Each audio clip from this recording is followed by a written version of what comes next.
अगर आज की रात आप इस वीडियो को पूरा सुन लेते हैं तो आपकी समय के बारे में जो समझ है वो हमेशा के लिए बदल जाएगी। आप जान जाएंगे कि जिस पल में आप अभी जी रहे हैं वो शायद एक इल्यूजन हो। आप समझ जाएंगे कि भविष्य में जो होने वाला है वो शायद पहले से ही हो चुका है। और सबसे चौंकाने वाली बात, आप जान जाएंगे कि समय का बहना जो आपको इतना रियल लगता है वो सिर्फ आपके दिमाग का एक खेल हो सकता है। नमस्कार दोस्तों, स्लीपिंग फिलॉसफी में आपका स्वागत है। आज की रात हम एक ऐसी यात्रा पर निकलने वाले हैं जो आपको ब्रह्मांड के सबसे गहरे रहस्यों में ले जाएगी। हम बात करेंगे समय की, उस चीज़ की जिसे हम हर पल महसूस करते हैं लेकिन कभी समझ नहीं पाते। हम जानेंगे कि समय क्या है, ये कहाँ से आया और क्या सच में भविष्य पहले से लिखा हुआ है। तो अपने आप को कंफर्टेबल कीजिए, आंखें बंद कर लीजिए अगर आप चाहें तो, और मेरी आवाज़ के साथ चलिए इस अद्भुत रहस्य को सुलझाने, क्योंकि आज की रात के बाद आप कभी भी समय को पहले जैसा नहीं देख पाएंगे। चैप्टर 1, समय क्या है? The basic nature of time. समय क्या है? ये सवाल सुनने में जितना आसान लगता है उतना है नहीं। सोचिए, अगर मैं आपसे पूछूं कि पानी क्या है तो आप कह देंगे कि वो एक लिक्विड है जो हम पीते हैं, जिसमें हम नहाते हैं। अगर मैं पूछूं कि प्रकाश क्या है तो आप कहेंगे कि वो एनर्जी है जो हमें चीजें देखने में मदद करती है। लेकिन अगर मैं पूछूं कि समय क्या है तो आप रुक जाएंगे। हम सब समय को महसूस करते हैं। हर पल, हर सेकंड हमें लगता है कि समय बह रहा है। सुबह होती है, फिर दोपहर, फिर शाम, फिर रात। बचपन से जवानी, जवानी से बुढ़ापा, सब कुछ समय के साथ बदलता है। लेकिन अगर आप किसी साइंटिस्ट से पूछें कि समय वास्तव में क्या है तो वो भी आपको कोई परफेक्ट जवाब नहीं दे पाएगा। क्योंकि समय दोस्तों शायद सबसे मिस्टीरियस चीज है जो हमारे ब्रह्मांड में एग्जिस्ट करती है। आइए इसे समझने की कोशिश करें। सबसे पहले हम समय को कैसे महसूस करते हैं। जब आप सुबह उठते हैं तो आपको याद होता है कि कल क्या हुआ था। आपको पता होता है कि अभी क्या हो रहा है और आप सोच सकते हैं कि कल क्या होगा। ये 3 चीजें हैं, पास्ट, प्रेजेंट और फ्यूचर। और हमारा पूरा जीवन इन्हीं 3 चीजों के इर्द गिर्द घूमता है। लेकिन असली सवाल ये है, क्या ये तीनों चीजें एक्चुअली एग्जिस्ट करती हैं या सिर्फ प्रेजेंट एग्जिस्ट करता है? क्या पास्ट सिर्फ हमारी मेमोरी है और क्या फ्यूचर सिर्फ हमारी इमेजिनेशन है? पहले के फिलोसोफर्स जैसे कि सेंट ऑगस्टिन इस बारे में बहुत सोचते थे। ऑगस्टिन ने कहा था कि पास्ट अब एग्जिस्ट नहीं करता क्योंकि वो जा चुका है। फ्यूचर अभी एग्जिस्ट नहीं करता क्योंकि वो आया नहीं है। और प्रेजेंट इतना छोटा है, इतना पतला है कि उसे पकड़ा नहीं जा सकता। जिस पल आप कहते हैं अभी, वो पल पास्ट बन चुका होता है। तो फिर समय है क्या? क्या ये सिर्फ एक इल्यूजन है? अब सोचिए घड़ी के बारे में। घड़ी की सुइयां घूमती हैं, सेकंड, मिनट, घंटे बदलते रहते हैं, लेकिन घड़ी समय को नहीं बनाती, वो सिर्फ समय को मेजर करती है। ठीक वैसे ही जैसे एक थर्मामीटर टेम्परेचर को मेजर करता है लेकिन हीट को बनाता नहीं। तो असली समय कहाँ है? क्या ये ब्रह्मांड में कहीं बाहर है या फिर ये सिर्फ हमारे दिमाग में है? यहां बात इंटरेस्टिंग हो जाती है। हमारा दिमाग समय को एक स्पेशल तरीके से प्रोसेस करता है। हम चीजों को एक सीक्वेंस में याद रखते हैं। पहले ये हुआ, फिर वो हुआ, फिर वो हुआ। ये सीक्वेंस ही हमें समय का एहसास देती है। सोचिए एक फिल्म के बारे में। जब आप कोई मूवी देखते हैं तो आप देखते हैं कि सीन बदल रहे हैं, कैरेक्टर्स बोल रहे हैं, स्टोरी आगे बढ़ रही है। लेकिन एक्चुअली में वो फिल्म एक रील पर पहले से ही पूरी स्टोर्ड है। शुरुआत से एंड तक सब कुछ पहले से मौजूद है, सिर्फ आप उसे एक स्पेसिफिक ऑर्डर में देख रहे हैं। क्या हमारा जीवन भी ऐसा है? क्या हमारा पूरा जीवन बर्थ से डेथ तक पहले से ही कहीं एग्जिस्ट करता है और हम सिर्फ उसे एक moment at a time experience कर रहे हैं? ये क्वेश्चन आपको अजीब लग सकता है, लेकिन मॉडर्न फिजिक्स कहती है कि शायद ऐसा ही है, और हम इस बारे में आगे के चैप्टर्स में डिटेल में बात करेंगे। लेकिन पहले आइए समझे कि समय की कुछ बेसिक प्रॉपर्टीज क्या हैं। पहली प्रॉपर्टी है, समय हमेशा आगे बढ़ता है। आपने कभी भी समय को पीछे जाते हुए नहीं देखा। अंडा टूट सकता है लेकिन टूटा हुआ अंडा वापस जुड़कर पूरा नहीं बन सकता। दूध गिर सकता है लेकिन गिरा हुआ दूध वापस ग्लास में नहीं जा सकता। यह है टाइम की एरो, समय का तीर जो हमेशा एक ही डायरेक्शन में पॉइंट करता है। लेकिन क्यों? ये सवाल बहुत गहरा है। फिजिक्स के बेसिक लॉज को देखें तो वो सब रिवर्सिबल है। मतलब मैथमेटिकली वो पास्ट की तरफ भी काम कर सकते हैं और फ्यूचर की तरफ भी। फिर भी हम हमेशा समय को एक डायरेक्शन में बहते हुए देखते हैं। इसका जवाब छिपा है एंट्रोपी में, लेकिन वो बात हम चैप्टर 9 में समझेंगे। दूसरी प्रॉपर्टी है, समय रिलेटिव है। मतलब अलग अलग सिचुएशंस में समय अलग अलग स्पीड से बहता है। ये बात आपको अजीब लग सकती है क्योंकि हमें लगता है कि समय सबके लिए सेम है, लेकिन एल्बर्ट आइंस्टाइन ने प्रूव किया कि ऐसा नहीं है। आइए इसे एक सिंपल एग्जांपल से समझें। सोचिए आप एक बहुत बोरिंग लेक्चर में बैठे हैं। हर मिनट ऐसा लगता है जैसे 1 घंटा हो गया। आपको लगता है कि समय बहुत धीरे चल रहा है। अब सोचिए आप अपने फेवरेट गेम खेल रहे हैं या अपने फ्रेंड्स के साथ मजे कर रहे हैं। घंटे ऐसे बीत जाते हैं जैसे मिनट हो। समय बहुत तेज चलता लगता है, लेकिन ये सिर्फ साइकोलॉजिकल है। एक्चुअली में घड़ी सेम स्पीड से चलती है, लेकिन आइंस्टाइन ने बताया कि फिजिकली भी समय की स्पीड बदल सकती है। अगर आप बहुत तेज स्पीड से मूव करें तो आपके लिए समय धीरे चलने लगता है। अगर आप किसी बहुत मैसिव ऑब्जेक्ट के पास हो, जैसे कि एक बड़ा प्लैनेट या ब्लैक होल, तो वहां भी समय धीरे चलता है। ये सिर्फ थ्योरी नहीं है, इसे एक्चुअली टेस्ट किया गया है। साइंटिस्ट ने एटॉमिक क्लॉक्स को एयरप्लेन्स में रखकर उड़ाया और जब वो वापस आए तो उन क्लॉक्स में थोड़ा कम समय बीता था कंपेयर टू ग्राउंड पर रखी क्लॉक्स में। डिफरेंस बहुत छोटा था, नैनो सेकेंड्स में, लेकिन मेजरेबल था। इसका मतलब है कि समय कोई फिक्स चीज नहीं है। ये स्ट्रेच हो सकता है, श्रिंक हो सकता है, बेंड हो सकता है। तीसरी प्रॉपर्टी है समय और स्पेस कनेक्टेड हैं। हम जनरली सोचते हैं कि स्पेस और टाइम दो अलग चीज़ें हैं। स्पेस मतलब जगह जहाँ चीज़ें एग्जिस्ट करती हैं, और टाइम मतलब जब चीज़ें हैपन करती हैं। लेकिन आइंस्टाइन ने डिस्कवर किया कि ये दोनों एक्चुअली एक ही चीज़ के पार्ट्स हैं। उन्होंने ऐसे स्पेस टाइम कहा। सोचिए, आप किसी को बता रहे हैं कि कहाँ मिलना है। आप कहते हैं मुझसे कॉफ़ी शॉप में मिलो, लेकिन सिर्फ ये काफ़ी नहीं है, आपको ये भी बताना पड़ेगा कि कब मिलना है। मुझसे कॉफ़ी शॉप में कल शाम 5 बजे मिलो। लोकेशन और टाइम दोनों ज़रूरी हैं किसी इवेंट को डिफाइन करने के लिए। ये दोनों अलग नहीं हैं, ये कनेक्टेड हैं।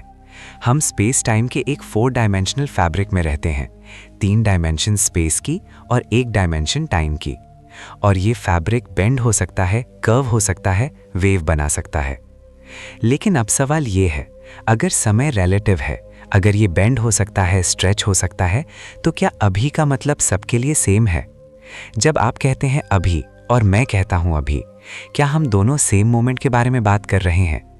सरप्राइजिंगली जवाब है नहीं। फिजिक्स के अकॉर्डिंग कोई यूनिवर्सल नाउ नहीं है। आपका अभी और किसी दूसरे गैलेक्सी में किसी एलियन का अभी सेम नहीं हो सकता। ये डिपेंड करता है कि आप कितनी फास्ट मूव कर रहे हैं और ग्रेविटी आप पर कैसे काम कर रही है। ये कॉन्सेप्ट बहुत माइंड बेंडिंग है। इसका मतलब है कि ब्रह्मांड में कोई एक यूनिवर्सल क्लॉक नहीं है जो सबके लिए सेम टाइम बता रही हो। हर किसी का अपना पर्सनल टाइम है। अब आप सोच रहे होंगे, अगर पास्ट जा चुका है और फ्यूचर अभी आया नहीं है, तो क्या हम कह सकते हैं कि सिर्फ प्रेजेंट रियल है? लेकिन जैसा हमने डिस्कस किया, प्रेजेंट इतना छोटा है कि उसे डिफाइन करना भी मुश्किल है। जिस पल आप सोचते हैं अभी, वो पल पास्ट बन चुका होता है। तो क्या प्रेजेंट भी एक इल्यूजन है? कुछ फिजिसिस्ट्स का मानना है कि हाँ। उनका कहना है कि पास्ट, प्रेजेंट और फ्यूचर सब इक्वली रियल है, सब एग्जिस्ट करते हैं एक साथ। हम सिर्फ अपनी कॉन्शियसनेस की वजह से एक स्पेसिफिक मोमेंट को एक्सपीरियंस करते हैं, लेकिन एक्चुअली सारे मोमेंट्स एग्जिस्ट करते हैं साइमल्टेनियसली। इसे ब्लॉक यूनिवर्स थ्योरी कहते हैं। इमेजिन कीजिए एक ब्लॉक ऑफ आइस जिसमें पूरा ब्रह्मांड फ्रोजन है, पास्ट से फ्यूचर तक। हर इवेंट, हर मोमेंट सब उस ब्लॉक में एग्जिस्ट करता है। हम सिर्फ उस ब्लॉक के थ्रू मूव कर रहे हैं, एक slice at a time experience कर रहे हैं, लेकिन पूरा ब्लॉक, पूरा टाइम लाइन ऑलरेडी एग्जिस्ट करता है। अगर ये ट्रू है तो इसका मतलब है कि आपका पास्ट अभी भी एग्जिस्ट करता है कहीं ना कहीं। आपका चाइल्डहुड, आपके पुराने मेमोरीज, वो सब मोमेंट्स अभी भी रियल हैं, सिर्फ आप उन्हें अब एक्सेस नहीं कर सकते। और इसका मतलब ये भी है कि आपका फ्यूचर भी ऑलरेडी एग्जिस्ट करता है। जो कुछ भी आपके साथ कल होने वाला है, परसों होने वाला है, 10 साल बाद होने वाला है, वो सब ऑलरेडी वहाँ है, आप सिर्फ उस तक अभी पहुँचे नहीं हैं। ये कॉन्सेप्ट बहुत डिस्टर्बिंग है, क्योंकि इसका मतलब होगा कि हमारी सारी चॉइसेस ऑलरेडी डिसाइडेड हैं। फ्री विल एक इल्यूजन है, सब कुछ प्री डिटर्मिन्ड है। लेकिन रुकिए, सभी साइंटिस्ट्स इस थियोरी को एक्सेप्ट नहीं करते। कुछ का मानना है कि सिर्फ प्रेजेंट रियल है, पास्ट सिर्फ मेमोरीज हैं और फ्यूचर सिर्फ पॉसिबिलिटीज हैं। उनका कहना है कि फ्यूचर ओपन है, अनडिसाइडेड है और हमारी चॉइसेस एक्चुअली मैटर करती हैं। ये डिबेट अभी तक चल रही है और शायद हम कभी नहीं जान पाएंगे कि कौन सा व्यू सही है। लेकिन एक बात तो क्लियर है, समय जितना सिंपल दिखता है उतना है नहीं। ये मिस्टीरियस है, कॉम्प्लेक्स है और शायद हमारी समझ से परे है। अब तक हमने समझा कि समय को हम कैसे एक्सपीरियंस करते हैं, लेकिन अगली बड़ी क्वेश्चन है, समय कहाँ से आया? क्या ये हमेशा से था या इसकी कोई बिगिनिंग थी? और अगर टाइम की बिगिनिंग थी तो उस बिगिनिंग से पहले क्या था? क्या पहले जैसा कोई कॉन्सेप्ट भी हो सकता है अगर समय ही ना हो? ये क्वेश्चंस हमें ले जाते हैं ब्रह्मांड की ओरिजिन की तरफ, बिग बैंग की तरफ, उस मोमेंट की तरफ जब सब कुछ शुरू हुआ, और उस पर हम बात करेंगे अगले चैप्टर में।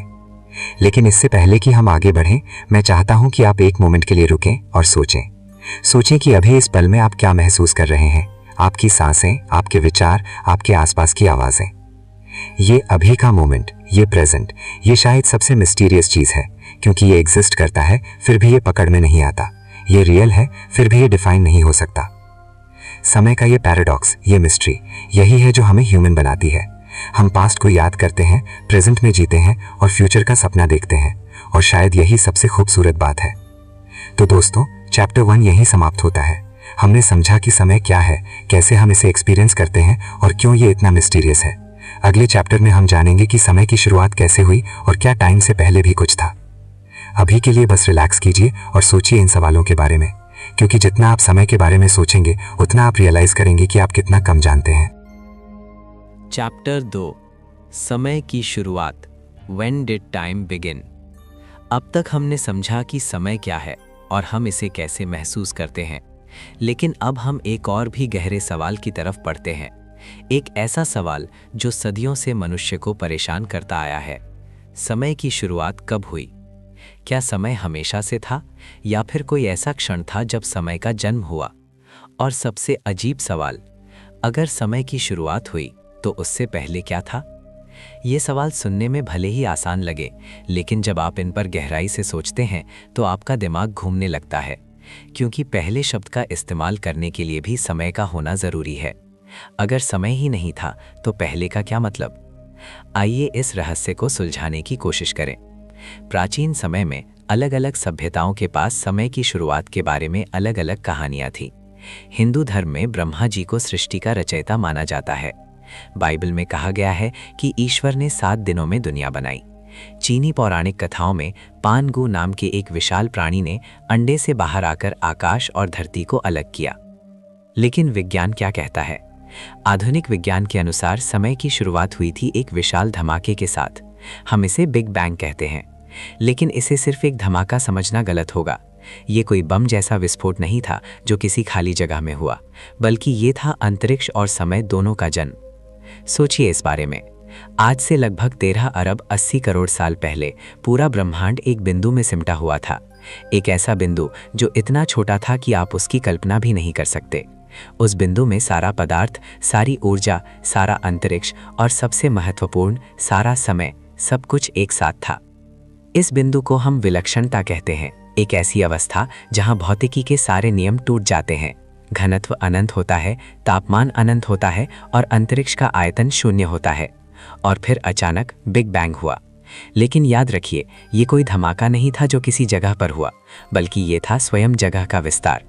अंतरिक्ष फैलना शुरू हुआ और उसके साथ ही समय भी बहना शुरू हुआ।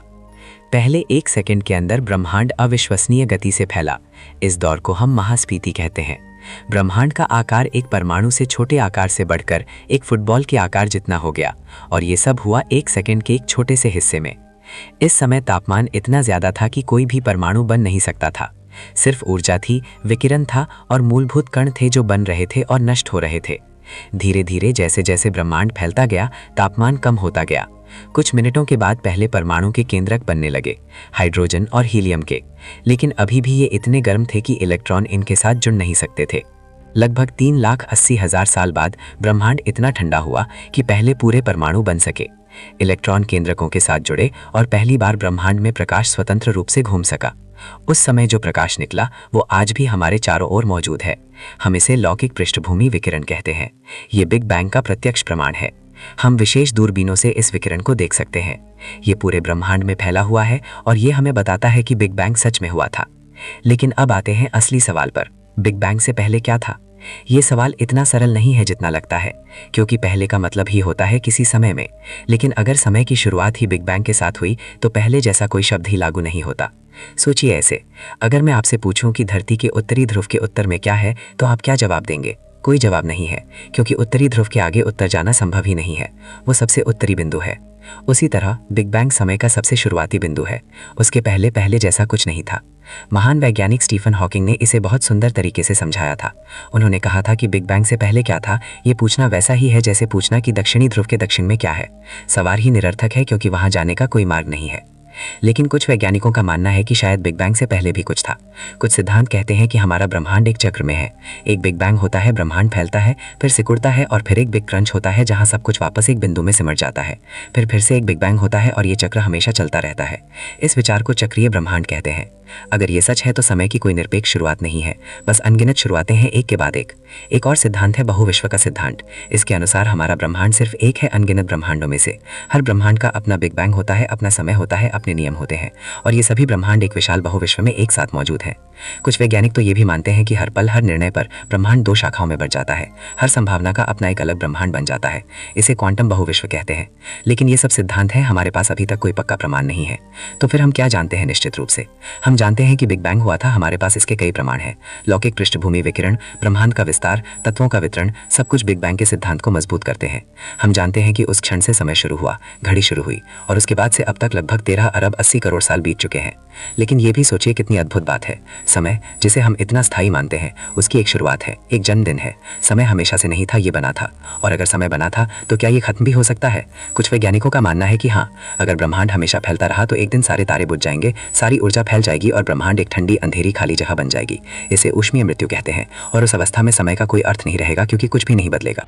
एक और संभावना है बिग रिप। अगर ब्रह्मांड का विस्तार तेजी से बढ़ता रहा तो एक दिन ये इतनी तेजी से फैलेगा कि परमाणु भी टूट जाएंगे, सब कुछ चीरकर अलग हो जाएगा, और शायद समय भी समाप्त हो जाएगा। या फिर बिग क्रंच हो सकता है, जहां ब्रह्मांड वापस सिकुड़ना शुरू करेगा और एक बिंदु में समा जाएगा, और शायद उसके बाद एक नया बिग बैंग हो, एक नया समय शुरू हो। लेकिन ये सब भविष्य की बातें हैं। अभी हम बात कर रहे हैं अतीत की। समय की शुरुआत के बारे में सोचना मनुष्य के लिए हमेशा से कठिन रहा है, क्योंकि हमारा दिमाग कारण और प्रभाव के चक्र में सोचता है। हर चीज़ का एक कारण होता है। अगर कुछ हुआ तो उसके पहले कुछ और हुआ होगा जिसने उसे पैदा किया। लेकिन बिग बैंग के साथ ये चक्र टूट जाता है, क्योंकि बिग बैंग से पहले कोई पहले नहीं था। तो फिर बिग बैंग का कारण क्या था? किसने इसे शुरू किया? विज्ञान के पास अभी तक इस सवाल का कोई पूरा जवाब नहीं है। कुछ वैज्ञानिक कहते हैं कि क्वांटम भौतिकी के नियमों के अनुसार ब्रह्मांड बिना किसी कारण के भी शून्य से उत्पन्न हो सकता है। ये अजीब लगता है, लेकिन क्वांटम स्तर पर ऐसी चीज़ें होती रहती हैं। कुछ कहते हैं कि शायद किसी दूसरे ब्रह्मांड में कोई घटना हुई जिसने हमारे ब्रह्मांड को जन्म दिया। कुछ कहते हैं कि ये सब संयोग है। कुछ कहते हैं कि ये किसी उच्च शक्ति की योजना है। सच ये है कि हम नहीं जानते और शायद कभी नहीं जान पाएंगे। लेकिन एक बात तो निश्चित है, समय की शुरुआत हुई थी, और उस क्षण के बाद से समय ने ब्रह्मांड को आकार दिया है, तारों को बनाया है, ग्रहों को बनाया है, जीवन को बनाया है, और आखिरकार हमें बनाया है, जो आज रात इस रहस्य के बारे में सोच रहे हैं। ये कितना अद्भुत है कि ब्रह्मांड ने खुद को समझने के लिए हमें बनाया। हम ब्रह्मांड का ही एक हिस्सा हैं, जो खुद को देख रहा है, खुद को समझने की कोशिश कर रहा है। अब जब हमने समझ लिया कि समय की शुरुआत कैसे हुई, तो अब हमें समझना होगा कि समय है क्या। सिर्फ एक अमूर्त अवधारणा नहीं, बल्कि कुछ भौतिक, कुछ जो मोड़ा जा सकता है, खींचा जा सकता है, तोड़ा जा सकता है। और इसके लिए हमें समझना होगा आइंस्टाइन के सबसे क्रांतिकारी विचार को, अंतरिक्ष और समय के बीच के संबंध को, उस 4 आयामी ताने बाने को जिसमें हम रहते हैं। ये समझना होगा कि अंतरिक्ष काल क्या है। पहले के लोग सोचते थे कि अंतरिक्ष और समय 2 अलग चीज़ें हैं। अंतरिक्ष एक खाली पात्र की तरह है जिसमें चीज़ें रखी हैं, और समय एक नदी की तरह है जो हमेशा एक ही गति से बहती है। लेकिन आइंस्टाइन ने दिखाया कि ऐसा नहीं है। अंतरिक्ष और समय अलग नहीं है, ये एक ही चीज़ के 2 पहलू हैं, जैसे एक सिक्के के 2 पहलू। सोचिए कपड़े के बारे में, एक मुलायम लचीला कपड़ा जो तना हुआ है। अगर आप इस पर एक भारी गेंद रखें तो कपड़ा नीचे की तरफ झुक जाएगा, गेंद के आसपास एक गड्ढा बन जाएगा। अब अगर आप एक छोटी गेंद इस कपड़े पर लुढ़काएं तो वो सीधी रेखा में नहीं जाएगी, बल्कि वो बड़ी गेंद की तरफ झुकेगी, उस गड्ढे की तरफ। ये है गुरुत्वाकर्षण की असलियत। भारी चीज़ें अंतरिक्ष काल को मोड़ देती हैं, और दूसरी चीज़ें इस मुड़े हुए अंतरिक्ष काल में चलती हैं। सूरज अपने चारों ओर के अंतरिक्ष काल को मोड़ता है, पृथ्वी इस मुड़े हुए अंतरिक्ष में चलती है, और इसलिए वो सूरज के चारों ओर घूमती है। ये कोई अदृश्य खींचने वाली शक्ति नहीं है, ये बस अंतरिक्ष की ज्यामिति है जो बदल गई है। लेकिन सिर्फ अंतरिक्ष ही नहीं मुड़ता, समय भी मुड़ता है। जब आप किसी भारी वस्तु के पास होते हैं तो समय धीरे चलता है। जितना ज्यादा गुरुत्वाकर्षण उतना धीमा समय। ये सिर्फ गणित नहीं है, ये वास्तविकता है। उपग्रहों में लगी घड़ियां पृथ्वी पर लगी घड़ियों से थोड़ी तेज चलती हैं, क्योंकि वहां गुरुत्वाकर्षण कम है। उन्हें इसके लिए एडजस्ट करना पड़ता है, नहीं तो स्थान निर्धारण प्रणाली गलत जानकारी देने लगेगी। पहाड़ की चोटी पर समय थोड़ा तेज चलता है घाटी की तुलना में। फर्क बहुत छोटा है, लेकिन है। अगर आप किसी बहुत विशाल तारे के पास जाएं तो आपके लिए समय बहुत धीमा हो जाएगा। आपको लगेगा कि सिर्फ कुछ घंटे बीते हैं, लेकिन पृथ्वी पर कई साल बीत चुके होंगे। ये विचार फिल्मों में दिखाया गया है, लेकिन ये काल्पनिक नहीं है, ये वास्तविक भौतिकी है। और सबसे चरम उदाहरण है कृष्ण विवर। वहाँ गुरुत्वाकर्षण इतना प्रबल है कि समय लगभग रुक जाता है। अगर आप किसी कृष्ण विवर के किनारे पर खड़े हों और बाहर की दुनिया को देखें तो आपको वो बहुत तेजी से चलती दिखेगी। मिनट, घंटे, दिन, साल सब पलक झपकते में बीत जाएंगे, क्योंकि आपके लिए समय लगभग रुक गया है। तो समय की शुरुआत बिग बैंग के साथ हुई, लेकिन समय एक समान नहीं बहता। ये हर जगह अलग गति से चलता है। ये लचीला है, मुड़ सकता है, खिंच सकता है। और इससे पता चलता है कि समय सिर्फ हमारे दिमाग में नहीं है, ये ब्रह्मांड के ताने बाने का एक असली हिस्सा है। अगले अध्याय में हम और गहराई से समझेंगे कि अंतरिक्ष काल कैसे काम करता है, और हम जानेंगे एक चौंकाने वाली संभावना के बारे में कि शायद भविष्य पहले से ही मौजूद है, शायद सब कुछ पहले से ही हो चुका है। लेकिन अभी बस इस विचार को अपने अंदर बसने दीजिए। समय की एक शुरुआत थी 13 अरब 80 करोड़ साल पहले। जब कुछ भी नहीं था तब अचानक सब कुछ हो गया। अंतरिक्ष, ऊर्जा, पदार्थ और समय सब एक साथ जन्मे। और उस जन्म के बाद से समय ने अपना काम किया है, ब्रह्मांड को आकार दिया है, हमें बनाया है। और अब हम यहाँ हैं, उस समय के बारे में सोच रहे हैं जिसने हमें बनाया। क्या अद्भुत विरोधाभास है। समय ने हमें बनाया और हम समय को समझने की कोशिश कर रहे हैं। चैप्टर 3, अंतरिक्ष और समय का रिश्ता, the fabric of space time. अब तक हमने समझा कि समय क्या है और इसकी शुरुआत कैसे हुई, लेकिन अब हम एक ऐसे विचार की ओर बढ़ते हैं जो शायद सबसे क्रांतिकारी खोज है मानव इतिहास की। एक ऐसा विचार जिसने पूरी तरह बदल दिया हमारी समझ कि ब्रह्मांड कैसे काम करता है। ये विचार है एल्बर्ट आइंस्टाइन का, और इसे हम कहते हैं सापेक्षता का सिद्धांत। आइए शुरू से शुरू करते हैं।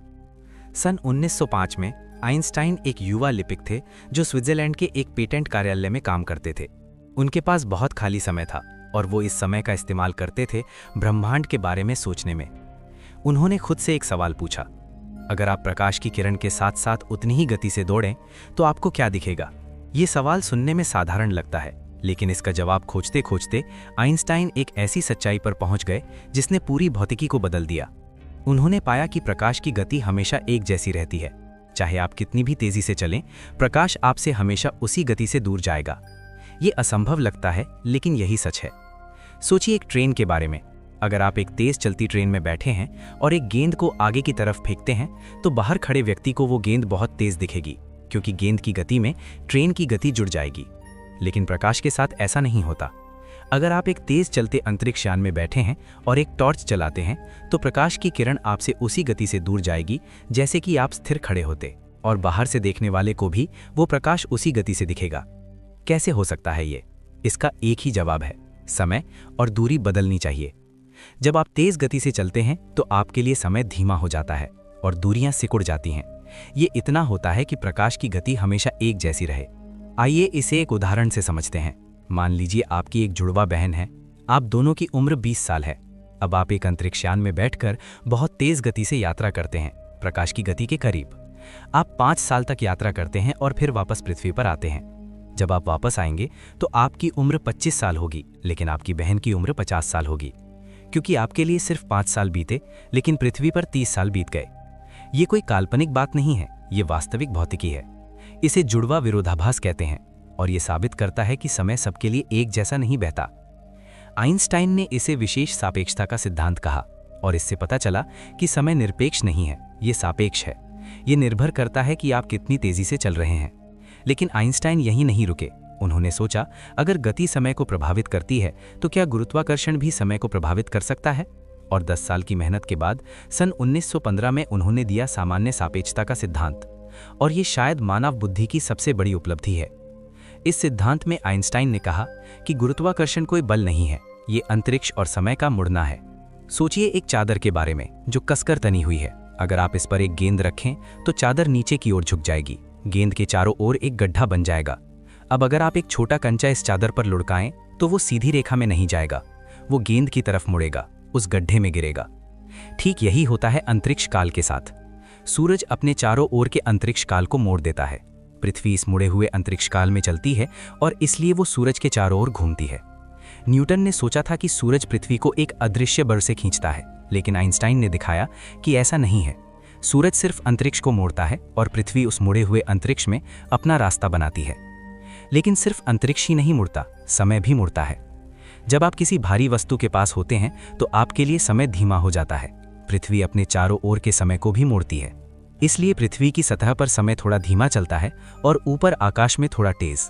ये प्रभाव बहुत छोटा है, लेकिन ये वास्तविक है। हमारे उपग्रह इसी कारण से अपनी घड़ियों को समायोजित करते हैं। अब सोचिए एक बहुत विशाल तारे के बारे में। उसके पास का गुरुत्वाकर्षण बहुत प्रबल होगा, इसलिए वहां समय बहुत धीमा चलेगा। अगर आप उस तारे के पास 1 घंटा बिताएं तो पृथ्वी पर कई साल बीत सकते हैं। और अगर तारा काफी भारी हो तो वो अपने ही गुरुत्वाकर्षण से ढह सकता है और बन सकता है एक कृष्ण विवर, एक ऐसी जगह जहां गुरुत्वाकर्षण इतना शक्तिशाली है कि यहां तक कि प्रकाश भी बाहर नहीं निकल सकता। कृष्ण विवर के केंद्र में अंतरिक्ष काल का घनत्व अनंत हो जाता है। उस बिंदु को हम विलक्षणता कहते हैं। वहां भौतिकी के सारे नियम टूट जाते हैं। हम नहीं जानते कि वहां क्या होता है। लेकिन कृष्ण विवर की सीमा पर, जिसे हम घटना क्षितिज कहते हैं, वहां बहुत अजीब चीजें होती हैं। अगर आप घटना क्षितिज के पास खड़े हों और बाहर की दुनिया को देखें तो आपको पूरा ब्रह्मांड तेज गति से चलता दिखेगा। तारे जन्म लेंगे और मरेंगे, आकाश गंगाएं घूमेंगी, अरबों साल पलक झपकने में बीत जाएंगे, क्योंकि आपके लिए समय लगभग रुक गया है। लेकिन बाहर से कोई आपको देखे तो उसे लगेगा कि आप धीरे धीरे घटना क्षितिज की तरफ बढ़ रहे हैं, और जैसे जैसे आप करीब जाएंगे आप और धीमे होते जाएंगे। आखिरकार आप पूरी तरह जम जाएंगे, हमेशा के लिए घटना क्षितिज पर फ्रीज हो जाएंगे। दोनों दृष्टिकोण सही हैं, ये समय की सापेक्षता है। तो अंतरिक्ष और समय अलग नहीं है, ये एक ही वस्तु के 2 पहलू हैं। एक 4 आयामी संरचना जिसमें हम रहते हैं, 3 आयाम अंतरिक्ष के, लंबाई चौड़ाई ऊंचाई, और 1 आयाम समय का। इस 4 आयामी संरचना को हम अंतरिक्ष काल कहते हैं। आइए इसे समझने की कोशिश करते हैं। हम 3 आयामों में रहते हैं। आप आगे पीछे जा सकते हैं, बाएं दाएं जा सकते हैं, ऊपर नीचे जा सकते हैं। लेकिन चौथा आयाम समय थोड़ा अलग है। आप समय में सिर्फ एक दिशा में जा सकते हैं, आगे की ओर। या कम से कम ऐसा हमें लगता है। लेकिन क्या सच में ऐसा है? सोचिए एक चींटी के बारे में जो एक पतले तार पर चल रही है। चींटी के लिए तार 1 आयामी है, वो सिर्फ आगे या पीछे जा सकती है। लेकिन अगर तार मुड़ा हुआ हो, गोल घूमता हो, तो चींटी अपनी जगह वापस आ सकती है बिना पीछे मुड़े। क्या समय भी ऐसा हो सकता है? क्या समय मुड़ सकता है, लूप बना सकता है?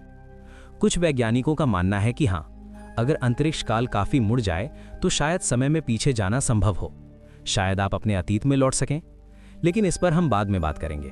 अभी आइए समझते हैं कि अंतरिक्ष काल वास्तव में क्या है। कल्पना कीजिए एक विशाल समुद्र की। लहरें उठती और गिरती हैं, कभी कभी बड़ी लहरें आती हैं, कभी छोटी।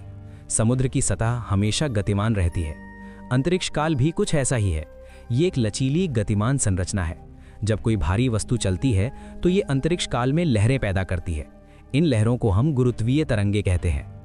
बहुत समय तक ये सिर्फ सिद्धांत थी, लेकिन सन 2016 में वैज्ञानिकों ने पहली बार गुरुत्वीय तरंगों को पकड़ा। 2 कृष्ण विवर एक दूसरे के चारों ओर घूम रहे थे और फिर वो टकरा गए। इस टकराव ने अंतरिक्ष काल में भारी लहरें पैदा की और ये लहरें पूरे ब्रह्मांड में फैल गईं। जब ये लहरें पृथ्वी से गुजरी तो हमारे यंत्रों ने उन्हें महसूस किया। अंतरिक्ष थोड़ा सा खिंचा और सिकुड़ा, बहुत थोड़ा, परमाणु के नाभिक के आकार से भी कम। लेकिन हमारे संवेदनशील यंत्रों ने इसे पकड़ लिया। ये एक ऐतिहासिक क्षण था, क्योंकि इसने साबित किया कि अंतरिक्ष काल वास्तविक है। ये सिर्फ गणितीय अवधारणा नहीं है, ये एक भौतिक वस्तु है जो लहरा सकती है, कंपन कर सकती है। तो अब हम जानते हैं कि अंतरिक्ष और समय जुड़े हुए हैं। लेकिन इसका मतलब क्या है हमारी समझ के लिए? इसका मतलब है कि समय कोई पृष्ठभूमि नहीं है जो हर जगह समान रूप से बहती है। समय खुद एक गतिशील चीज है। ये खिंचता है, सिकुड़ता है, मुड़ता है। इसका मतलब है कि 2 लोगों के लिए अभी अलग हो सकता है। अगर एक व्यक्ति तेजी से चल रहा है और दूसरा स्थिर खड़ा है तो उनके अभी के क्षण अलग होंगे। इसका मतलब है कि भविष्य और अतीत जितना हम सोचते हैं उससे कहीं ज्यादा पास हैं, क्योंकि वो सब अंतरिक्ष काल के एक ही ताने बाने में बुने हुए हैं। सोचिए एक किताब के बारे में। एक मोटी किताब जिसमें हजारों पन्ने हैं। हर पन्ना एक क्षण को दर्शाता है। जब आप किताब पढ़ते हैं तो आप एक एक पन्ना पलटते हैं, लेकिन सभी पन्ने किताब में पहले से ही मौजूद हैं। पिछले पन्ने अभी भी वहां हैं और अगले पन्ने भी वहां हैं। क्या हमारा जीवन भी ऐसा है? क्या हमारा पूरा जीवन जन्म से मृत्यु तक पहले से ही अंतरिक्ष काल में मौजूद है और हम सिर्फ एक पन्ने से दूसरे पन्ने पर जा रहे हैं? कुछ भौतिक शास्त्री कहते हैं कि हाँ, उनका मानना है कि अतीत, वर्तमान और भविष्य सब एक साथ मौजूद हैं। इसे खंड ब्रह्मांड सिद्धांत कहते हैं। इसके अनुसार समय का बहना एक भ्रम है। वास्तव में सब कुछ पहले से ही हो चुका है। अगर ये सच है तो इसके गहरे प्रभाव हैं। इसका मतलब होगा कि आपका भविष्य पहले से ही निर्धारित है। जो कुछ भी होने वाला है वो पहले से ही हो चुका है, सिर्फ आप उस तक अभी पहुंचे नहीं हैं। लेकिन रुकिए, अगर भविष्य पहले से ही मौजूद है तो हमारे पास स्वतंत्र इच्छा कैसे हो सकती है? अगर सब कुछ पहले से ही तय है तो हमारे चुनाव का क्या अर्थ है? ये एक गहरा और परेशान करने वाला सवाल है और इस पर वैज्ञानिकों और दार्शनिकों में अभी भी बहस चल रही है। कुछ लोग कहते हैं कि खंड ब्रह्मांड सिद्धांत गलत है। वो कहते हैं कि सिर्फ वर्तमान वास्तविक है, भविष्य अभी बना नहीं है, वो खुला है और हमारे चुनाव वास्तव में उसे आकार देते हैं। लेकिन अगर ऐसा है तो फिर अंतरिक्ष काल कैसे काम करता है? कैसे समय आगे और पीछे दोनों तरफ मौजूद हो सकता है लेकिन भविष्य अभी बना नहीं है? ये सवाल अभी भी अनुत्तरित है। लेकिन एक बात तो निश्चित है, अंतरिक्ष और समय को अलग करके नहीं समझा जा सकता। वो एक ही चीज के हिस्से हैं, 4 आयामी अंतरिक्ष काल का ताना बाना। और ये ताना बाना हमारे जीवन को नियंत्रित करता है। हम इसमें चलते हैं, इसमें सांस लेते हैं, इसमें जीते हैं। हर पल, हर सेकंड हम अंतरिक्ष काल के माध्यम से यात्रा कर रहे हैं। और शायद, बस शायद, अगर हम अंतरिक्ष काल को काफी मोड़ सकें तो हम समय में यात्रा कर सकते हैं, अतीत में जा सकते हैं या भविष्य में। लेकिन इससे पहले कि हम समय यात्रा के बारे में बात करें, हमें एक और महत्वपूर्ण सवाल का जवाब देना होगा। क्या भविष्य पहले से ही मौजूद है? क्या जो कुछ भी होने वाला है वो पहले से ही हो चुका है, किसी ऐसे आयाम में जहां हम अभी नहीं देख सकते? या फिर भविष्य अभी बन रहा है, हर पल हमारे चुनावों और कार्यों से? ये सवाल सिर्फ दार्शनिक नहीं है, ये वैज्ञानिक भी है, और इसके जवाब हमारी समझ को पूरी तरह से बदल सकते हैं। अगले अध्याय में हम गहराई से जानेंगे कि क्या भविष्य पहले से ही मौजूद है। हम समझेंगे खंड ब्रह्मांड सिद्धांत को और हम जानेंगे कि क्या हमारी स्वतंत्र इच्छा एक भ्रम है या फिर हम सच में अपने भविष्य को बदल सकते हैं। लेकिन अभी बस इस विचार को अपने मन में रखिए, अंतरिक्ष और समय अलग नहीं है, वो एक ही संरचना के हिस्से हैं। एक 4 आयामी ताना बाना जिसमें सब कुछ बुना हुआ है।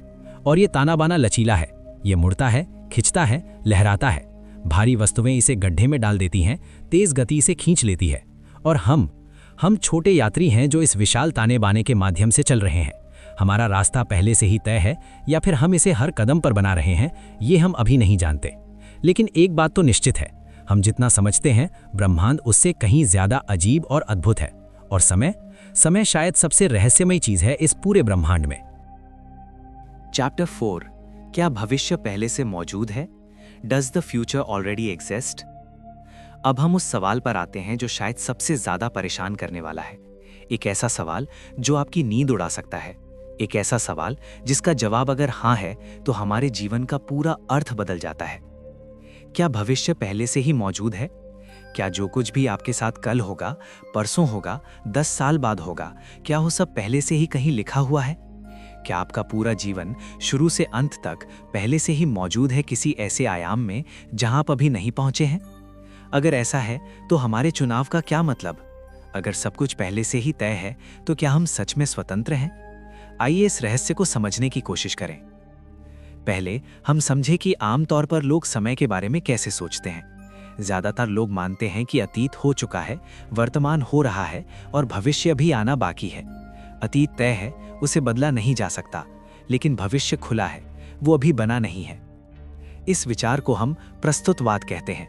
इसके अनुसार सिर्फ वर्तमान वास्तविक है, अतीत अब मौजूद नहीं है, वो सिर्फ यादों में है, और भविष्य अभी मौजूद नहीं है, वो सिर्फ संभावनाओं में है।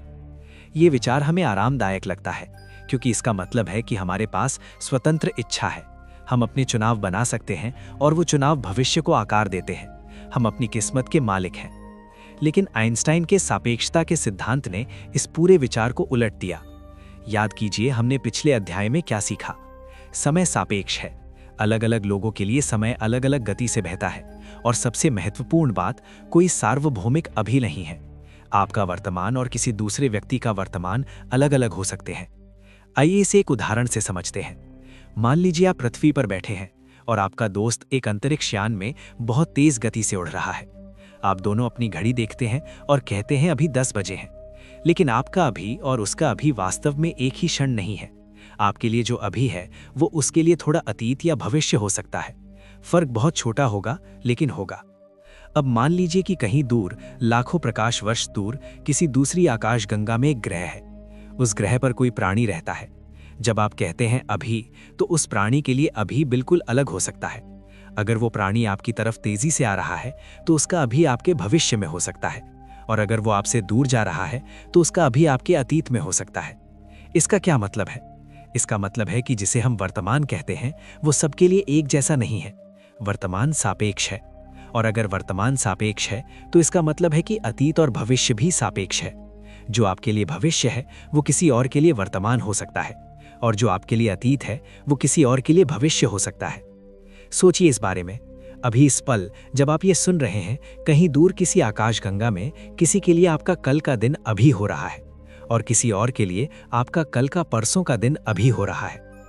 अगर उनके लिए आपका भविष्य अभी हो रहा है तो इसका मतलब है कि आपका भविष्य पहले से ही मौजूद है। वो कहीं है, किसी रूप में, सिर्फ आप उस तक अभी नहीं पहुंचे हैं। इस विचार को खंड ब्रह्मांड सिद्धांत कहते हैं, और ये बहुत से भौतिक शास्त्रियों द्वारा स्वीकार किया जाता है। खंड ब्रह्मांड सिद्धांत के अनुसार समय एक नदी की तरह नहीं है जो बहती है, बल्कि एक खंड की तरह है, एक ठोस चीज की तरह, जिसमें अतीत, वर्तमान और भविष्य सब एक साथ जमे हुए हैं। कल्पना कीजिए एक मोटी किताब की। हर पन्ना एक क्षण को दर्शाता है। पहला पन्ना बिग बैंग है, आखिरी पन्ना ब्रह्मांड का अंत है, और बीच के सभी पन्ने, सारे क्षण, सारी घटनाएं, सारे जीवन, सब उस किताब में पहले से ही लिखे हुए हैं। जब आप किताब पढ़ते हैं तो आप एक एक पन्ना पलटते हैं, लेकिन सभी पन्ने पहले से ही वहां हैं। पिछले पन्ने गायब नहीं होते जब आप आगे बढ़ते हैं, और अगले पन्ने पहले से ही वहां हैं, इंतजार कर रहे हैं कि आप उन्हें पलटें। ठीक ऐसे ही खंड ब्रह्मांड में आपका पूरा जीवन पहले से ही मौजूद है। आपका बचपन अभी भी कहीं है, किसी आयाम में, वो गायब नहीं हुआ, और आपका बुढ़ापा, आपकी मृत्यु, वो भी पहले से ही वहां है। आप बस उस तक अभी नहीं पहुंचे हैं। ये विचार बहुत अजीब लगता है, लेकिन ये सापेक्षता के सिद्धांत का एक सीधा परिणाम है। लेकिन अगर ये सच है तो इसके बहुत गहरे प्रभाव हैं। पहला, इसका मतलब है कि समय का बहना एक अवलंब है। हमें लगता है कि समय बह रहा है, कि वर्तमान आगे बढ़ रहा है, लेकिन वास्तव में कुछ नहीं बह रहा। सब कुछ पहले से ही वहां है, स्थिर और जमा हुआ। सिर्फ हमारी चेतना एक क्षण से दूसरे क्षण पर जा रही है। कल्पना कीजिए आप एक लंबी सड़क पर कार चला रहे हैं। जब आप आगे बढ़ते हैं तो आपको लगता है कि सड़क आ रही है, आपके सामने प्रकट हो रही है, और पीछे की सड़क गायब हो रही है। लेकिन वास्तव में पूरी सड़क पहले से ही वहां है, सिर्फ आप उस पर चल रहे हैं। ठीक ऐसे ही समय की पूरी सड़क पहले से ही वहां है, सिर्फ हमारी चेतना उस पर यात्रा कर रही है। दूसरा, इसका मतलब है कि भविष्य बदला नहीं जा सकता, क्योंकि भविष्य पहले से ही तय है। जो कुछ भी होने वाला है वो पहले से ही हो चुका है। आप अपनी किस्मत नहीं बदल सकते। ये विचार बहुत परेशान करने वाला है, क्योंकि इसका मतलब है कि हमारी स्वतंत्र इच्छा एक अवलंब है। हमें लगता है कि हम चुनाव बना रहे हैं, कि हम अपने जीवन को नियंत्रित कर रहे हैं, लेकिन वास्तव में सब कुछ पहले से ही तय है। हम सिर्फ एक पूर्व लिखित नाटक में अपनी भूमिका निभा रहे हैं। एल्बर्ट आइंस्टाइन ने खुद इस बारे में बहुत सोचा था। जब उनके एक करीबी दोस्त की मृत्यु हुई तो उन्होंने दोस्त के परिवार को एक पत्र लिखा। उस पत्र में उन्होंने लिखा, हम जो भौतिकी में विश्वास करते हैं उनके लिए अतीत, वर्तमान और भविष्य के बीच का अंतर सिर्फ एक हठी अवलंब है। आइंस्टाइन मानते थे कि उनके दोस्त की मृत्यु सिर्फ एक अवलंब है, क्योंकि उनका दोस्त अभी भी कहीं मौजूद है, अतीत के किसी क्षण में, हमेशा के लिए जीवित। लेकिन क्या ये सच में सही है? क्या हम सच में कठपुतलियां हैं जो पूर्व लिखित भाग्य को जी रही हैं? सभी वैज्ञानिक इससे सहमत नहीं हैं। कुछ वैज्ञानिकों का मानना है कि खंड ब्रह्मांड सिद्धांत गलत है। वो कहते हैं कि सिर्फ वर्तमान वास्तविक है, भविष्य अभी बना नहीं है, वो खुला है। लेकिन अगर ये सच है तो फिर सापेक्षता का क्या? अगर अलग अलग लोगों के लिए अभी अलग है तो कैसे सिर्फ वर्तमान वास्तविक हो सकता है? ये एक बहुत कठिन सवाल है और अभी तक कोई पूर्ण जवाब नहीं मिला है। एक संभावित जवाब है बढ़ता खंड सिद्धांत। इसके अनुसार अतीत और वर्तमान दोनों वास्तविक हैं, लेकिन भविष्य नहीं। खंड हर पल बढ़ रहा है, नए वर्तमान को जोड़ रहा है, भविष्य अभी बन रहा है, पल पल। लेकिन यह सिद्धांत भी कुछ समस्याओं का सामना करता है। अगर खंड बढ़ रहा है तो वो किस दिशा में बढ़ रहा है? समय की दिशा में। लेकिन समय तो खुद खंड का हिस्सा है, तो ये कैसे हो सकता है? एक और विचार आता है क्वांटम भौतिकी से। क्वांटम भौतिकी के अनुसार जब तक आप किसी चीज को नहीं देखते, वो सभी संभावनाओं में एक साथ मौजूद रहती है। सिर्फ जब आप देखते हैं तभी वो एक निश्चित अवस्था में आ जाती है। कुछ वैज्ञानिकों का मानना है कि भविष्य भी ऐसा ही है। सभी संभावित भविष्य एक साथ मौजूद हैं, लेकिन जब आप कोई चुनाव करते हैं तो आप एक विशेष भविष्य को वास्तविक बनाते हैं। इस विचार को क्वांटम अनिश्चितता कहते हैं, और ये थोड़ी उम्मीद देता है कि शायद हमारी स्वतंत्र इच्छा सच में मायने रखती है। लेकिन फिर भी सवाल बना रहता है, अगर सापेक्षता सही है और अलग अलग लोगों के लिए अभी अलग है, तो कैसे एक सार्वभौमिक वर्तमान हो सकता है जो बढ़ रहा है? सच ये है कि हम नहीं जानते। ये सवाल अभी भी खुला है। लेकिन आइए इस बारे में थोड़ा और सोचते हैं। क्या होगा अगर भविष्य सच में पहले से ही मौजूद है? इसका मतलब होगा कि अभी इस पल जब आप ये सुन रहे हैं, आपका कल का दिन पहले से ही कहीं मौजूद है। आप अभी उसे देख नहीं सकते, लेकिन वो वहाँ है। इसका मतलब होगा कि जिस व्यक्ति से आप कल मिलने वाले हैं, वो मुलाकात पहले से ही हो चुकी है, सिर्फ आप उस तक अभी नहीं पहुंचे हैं। इसका मतलब होगा कि आपकी मृत्यु का दिन पहले से ही तय है, वो पहले से ही कहीं मौजूद है, इंतजार कर रहा है। ये विचार डरावना लग सकता है, लेकिन कुछ लोगों को ये आरामदायक भी लगता है, क्योंकि इसका मतलब है कि कुछ भी वास्तव में गायब नहीं होता। आपके प्रिय लोग जो जा चुके हैं, वो अभी भी कहीं मौजूद हैं, अतीत के किसी क्षण में, हमेशा के लिए जीवित। आइंस्टाइन ने यही सोचा था और उन्हें इसमें शांति मिली। लेकिन क्या ये सच में सही है, या फिर ये सिर्फ एक सुंदर विचार है? हम निश्चित रूप से नहीं कह सकते, क्योंकि हम अभी भी समय को पूरी तरह नहीं समझते। लेकिन एक बात तो साफ है, अगर खंड ब्रह्मांड सिद्धांत सही है, तो समय जैसा हम सोचते हैं वैसा नहीं है। ये बहता नहीं है, ये बस है, सब कुछ एक साथ एक विशाल 4 आयामी खंड में। और अगर ये सच है, तो सवाल बनता है, क्या हम इस खंड में यात्रा कर सकते हैं? क्या हम अतीत में जा सकते हैं? क्या हम भविष्य में जा सकते हैं? क्या समय यात्रा संभव है? ये सवाल सदियों से मनुष्य को आकर्षित करता आया है। कहानियों में, फिल्मों में हमने हमेशा समय यात्रा का सपना देखा है। अतीत में जाकर गलतियों को सुधारना, भविष्य में जाकर क्या होने वाला है देखना। लेकिन क्या ये सिर्फ कल्पना है, या फिर विज्ञान कहता है कि ये संभव हो सकता है? आश्चर्यजनक रूप से भौतिकी कहती है कि समय यात्रा असंभव नहीं है, कम से कम सैद्धांतिक रूप से। आइंस्टाइन की समीकरण कुछ ऐसी स्थितियों की अनुमति देते हैं जहां समय में पीछे जाना संभव हो सकता है। बहुत विशेष परिस्थितियों में, बहुत अजीब संरचनाओं में शायद समय के लूप बन सकते हैं। इन्हें हम बंद समय वक्र कहते हैं। ऐसे रास्ते जो अंतरिक्ष समय में घूमते हुए वापस अपनी शुरुआत पर आ जाते हैं। अगर आप ऐसे रास्ते पर चलें तो आप अपने अतीत में लौट सकते हैं, लेकिन ये बनाना बहुत कठिन होगा, शायद असंभव।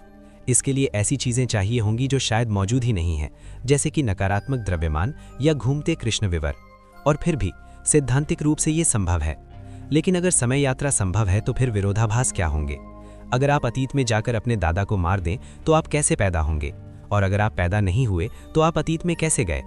इन सवालों पर हम अगले अध्याय में विस्तार से बात करेंगे। लेकिन अभी बस इस विचार को अपने मन में रखिए। शायद भविष्य पहले से ही मौजूद है, शायद आपका पूरा जीवन पहले से ही कहीं लिखा हुआ है, शायद समय का बहना एक भ्रम है, या फिर शायद नहीं, शायद भविष्य अभी बन रहा है, हर पल आपके चुनावों से। शायद आप सच में स्वतंत्र हैं, हम निश्चित रूप से नहीं जानते और शायद कभी नहीं जान पाएंगे। लेकिन एक बात तो निश्चित है, समय जितना साधारण दिखता है उतना है नहीं। ये रहस्यमयी है, जटिल है और अद्भुत है। और जितना हम इसके बारे में सीखते हैं, उतना हम समझते हैं कि हम कितना कम जानते हैं। चैप्टर 5, समय यात्रा की संभावना। Is time travel possible? समय यात्रा, ये 2 शब्द सुनते ही हमारे दिमाग में अनगिनत सवाल और सपने उभर आते हैं। क्या हो अगर हम अतीत में जा सकें? क्या हो अगर हम भविष्य देख सकें? क्या हो अगर हम अपनी गलतियों को सुधार सकें? क्या हो अगर हम उन लोगों से मिल सकें जो जा चुके हैं? सदियों से मनुष्य ने इस सपने को अपनी कहानियों में जिया है। प्राचीन महाभारत में संजय को दी गई दिव्य दृष्टि से लेकर आधुनिक विज्ञान कथाओं तक हमने हमेशा समय को पार करने का सपना देखा है। लेकिन क्या यह सिर्फ कल्पना है, या फिर विज्ञान वास्तव में कहता है कि समय यात्रा संभव हो सकती है? चौंकाने वाली बात यह है कि भौतिकी के नियम समय यात्रा को पूरी तरह असंभव नहीं मानते, बल्कि कुछ मामलों में तो हम पहले से ही समय यात्रा कर रहे हैं। आइए पहले समझते हैं कि समय यात्रा वास्तव में क्या है। जब हम कहते हैं समय यात्रा, तो हमारा मतलब है अपने सामान्य समय की गति से अलग गति से चलना, या तो तेज चलना या फिर पीछे की तरफ चलना। और आश्चर्यजनक बात यह है कि भविष्य में जाना वास्तव में संभव है। ये सिर्फ सिद्धांत नहीं है, ये वास्तविकता है। और हम इसे कैसे करें ये भी जानते हैं। याद कीजिए आइंस्टाइन की सापेक्षता। जब आप तेज गति से चलते हैं तो आपके लिए समय धीमा हो जाता है। जितनी तेज आप चलें, उतना धीमा आपका समय। अगर आप एक अंतरिक्ष यान में बैठकर प्रकाश की गति के बहुत करीब की गति से यात्रा करें, तो आपके लिए समय बहुत धीमा हो जाएगा। आपको लगेगा कि सिर्फ कुछ महीने बीते हैं, लेकिन पृथ्वी पर कई साल बीत चुके होंगे। जब आप वापस आएंगे तो आप भविष्य में होंगे। आपके सारे दोस्त बूढ़े हो चुके होंगे, लेकिन आप अभी भी जवान होंगे। आप समय में आगे यात्रा कर चुके होंगे। ये कोई काल्पनिक बात नहीं है, ये वास्तविक भौतिकी है और इसे साबित भी किया जा चुका है। अंतरिक्ष स्टेशन पर रहने वाले अंतरिक्ष यात्री वास्तव में समय यात्री हैं। वो पृथ्वी से तेज गति से चल रहे हैं, इसलिए उनके लिए समय थोड़ा धीमा चलता है। फर्क बहुत छोटा है, सिर्फ कुछ मिलीसेकंड, लेकिन ये वास्तविक है। कुछ अंतरिक्ष यात्री जो महीनों तक अंतरिक्ष में रहे हैं, वो पृथ्वी के लोगों की तुलना में कुछ मिलीसेकंड भविष्य में यात्रा कर चुके हैं। तो भविष्य में जाना संभव है, ये एक साबित तथ्य है। लेकिन असली सवाल है, क्या अतीत में जाना संभव है? ये बहुत कठिन सवाल है और इसका जवाब इतना सरल नहीं है। आइंस्टाइन के समीकरणों में कुछ ऐसे हल हैं जो सैद्धांतिक रूप से अतीत में यात्रा की अनुमति देते हैं, लेकिन इनमें से ज्यादातर बहुत अजीब और शायद असंभव परिस्थितियां चाहिए। सबसे प्रसिद्ध संभावना है कृमि छिद्र, जिसे हम वर्म होल भी कहते हैं। कल्पना कीजिए कि अंतरिक्ष समय काल एक कागज की तरह है। अगर आप एक बिंदु से दूसरे बिंदु तक जाना चाहें तो आपको कागज की सतह पर चलना होगा, लेकिन अगर आप कागज को मोड़ दें और दोनों बिंदुओं को पास लाएं तो आप कागज को छेद कर सीधे एक बिंदु से दूसरे बिंदु तक जा सकते हैं। वर्म होल कुछ ऐसा ही है। ये अंतरिक्ष समय काल में एक सुरंग है जो दो अलग अलग बिंदुओं को जोड़ती है। अगर आप इस सुरंग से गुजरें तो आप बिना बीच की दूरी तय किए सीधे दूसरे बिंदु पर पहुंच सकते हैं। और अगर वर्म होल के दोनों सिरे सिर्फ अंतरिक्ष में अलग नहीं हैं, बल्कि समय में भी अलग हैं, तो आप समय में पीछे या आगे यात्रा कर सकते हैं। सोचिए ऐसे, मान लीजिए आपने एक वर्म होल बनाया जिसके दो मुंह हैं। दोनों मुंह शुरू में एक ही समय पर हैं, मान लीजिए सन 2000 में। अब आप एक मुंह को एक अंतरिक्ष यान में रखकर बहुत तेज गति से यात्रा करते हैं। सापेक्षता के कारण उस मुंह के लिए समय धीमा हो जाएगा। 10 साल बाद जब आप वापस आते हैं तो पृथ्वी पर साल 2010 है, लेकिन अंतरिक्ष यान वाले मुंह के लिए सिर्फ 1 साल बीता है, इसलिए वो अभी भी साल 2001 में है। अब अगर आप पृथ्वी वाले मुंह से प्रवेश करें और अंतरिक्ष यान वाले मुंह से बाहर निकलें तो आप साल 2001 में होंगे। आप अतीत में यात्रा कर चुके होंगे। ये सुनने में अद्भुत लगता है, लेकिन इसमें बहुत सारी समस्याएं हैं। पहली समस्या, वर्म होल बनाना।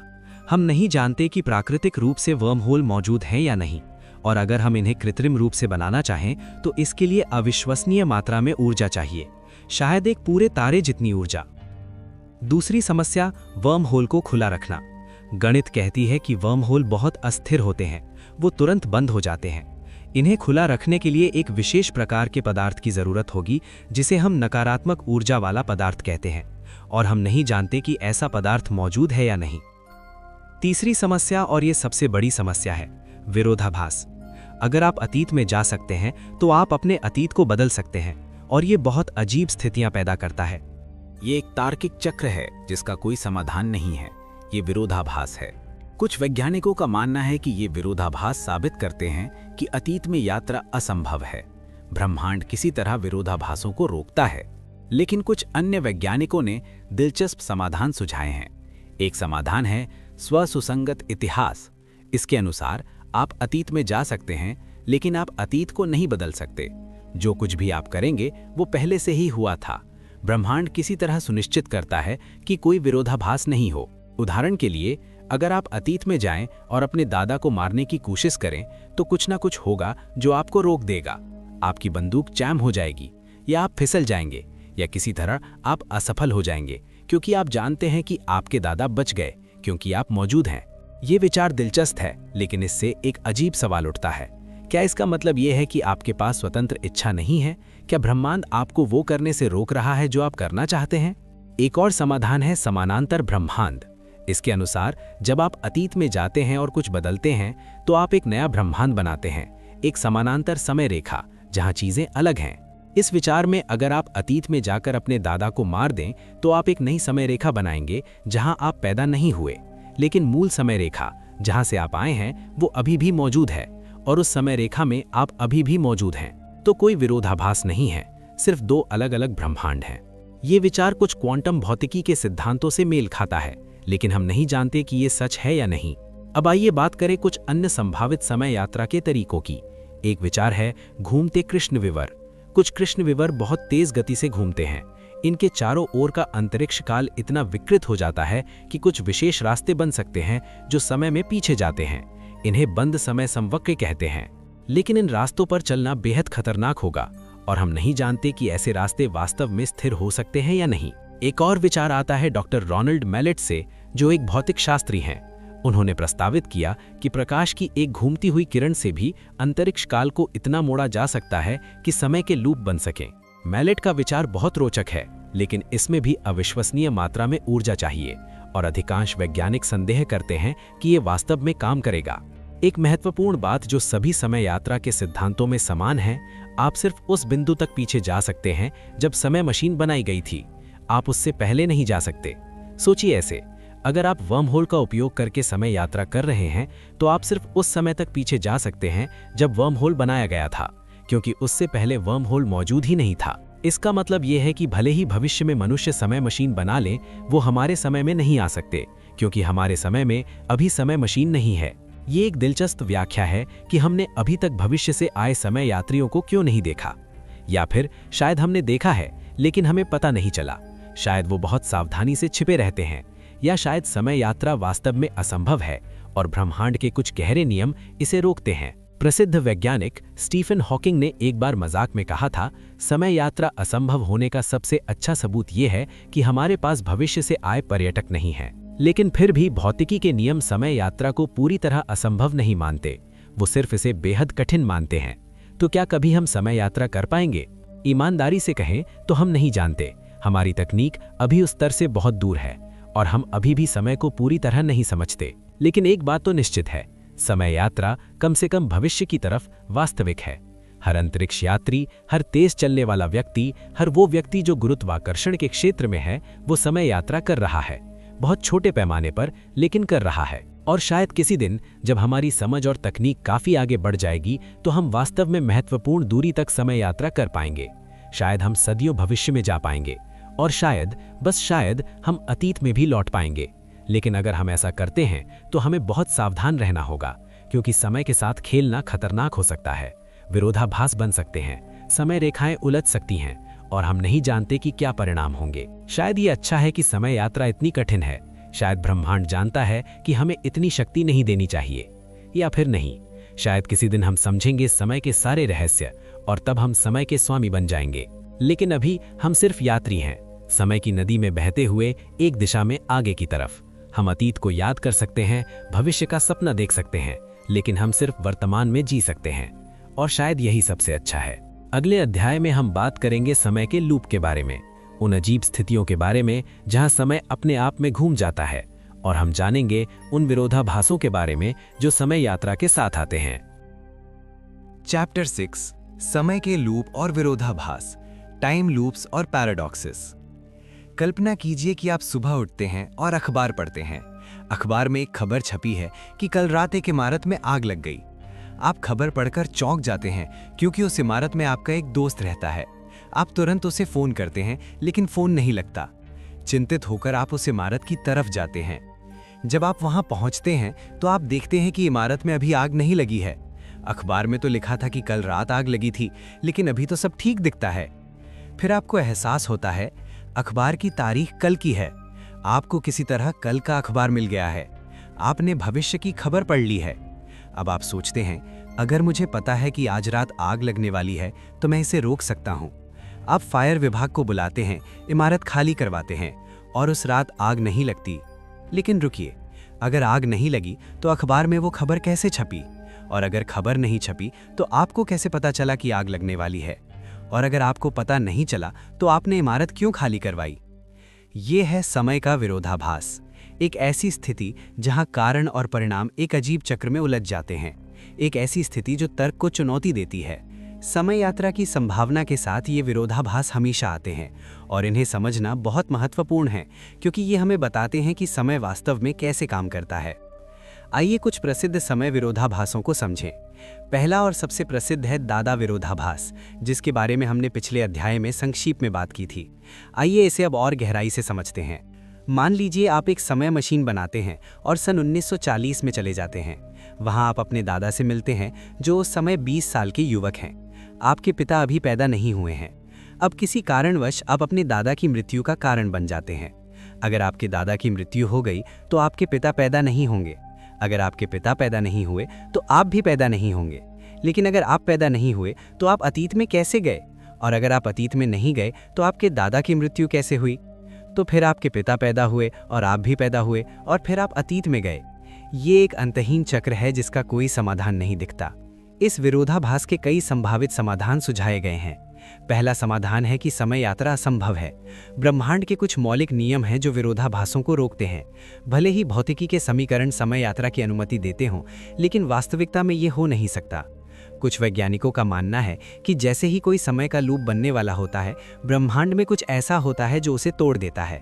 शायद क्वांटम प्रभाव, शायद गुरुत्वीय प्रभाव, लेकिन कुछ ना कुछ उसे रोकता है। दूसरा समाधान है स्व सुसंगत इतिहास।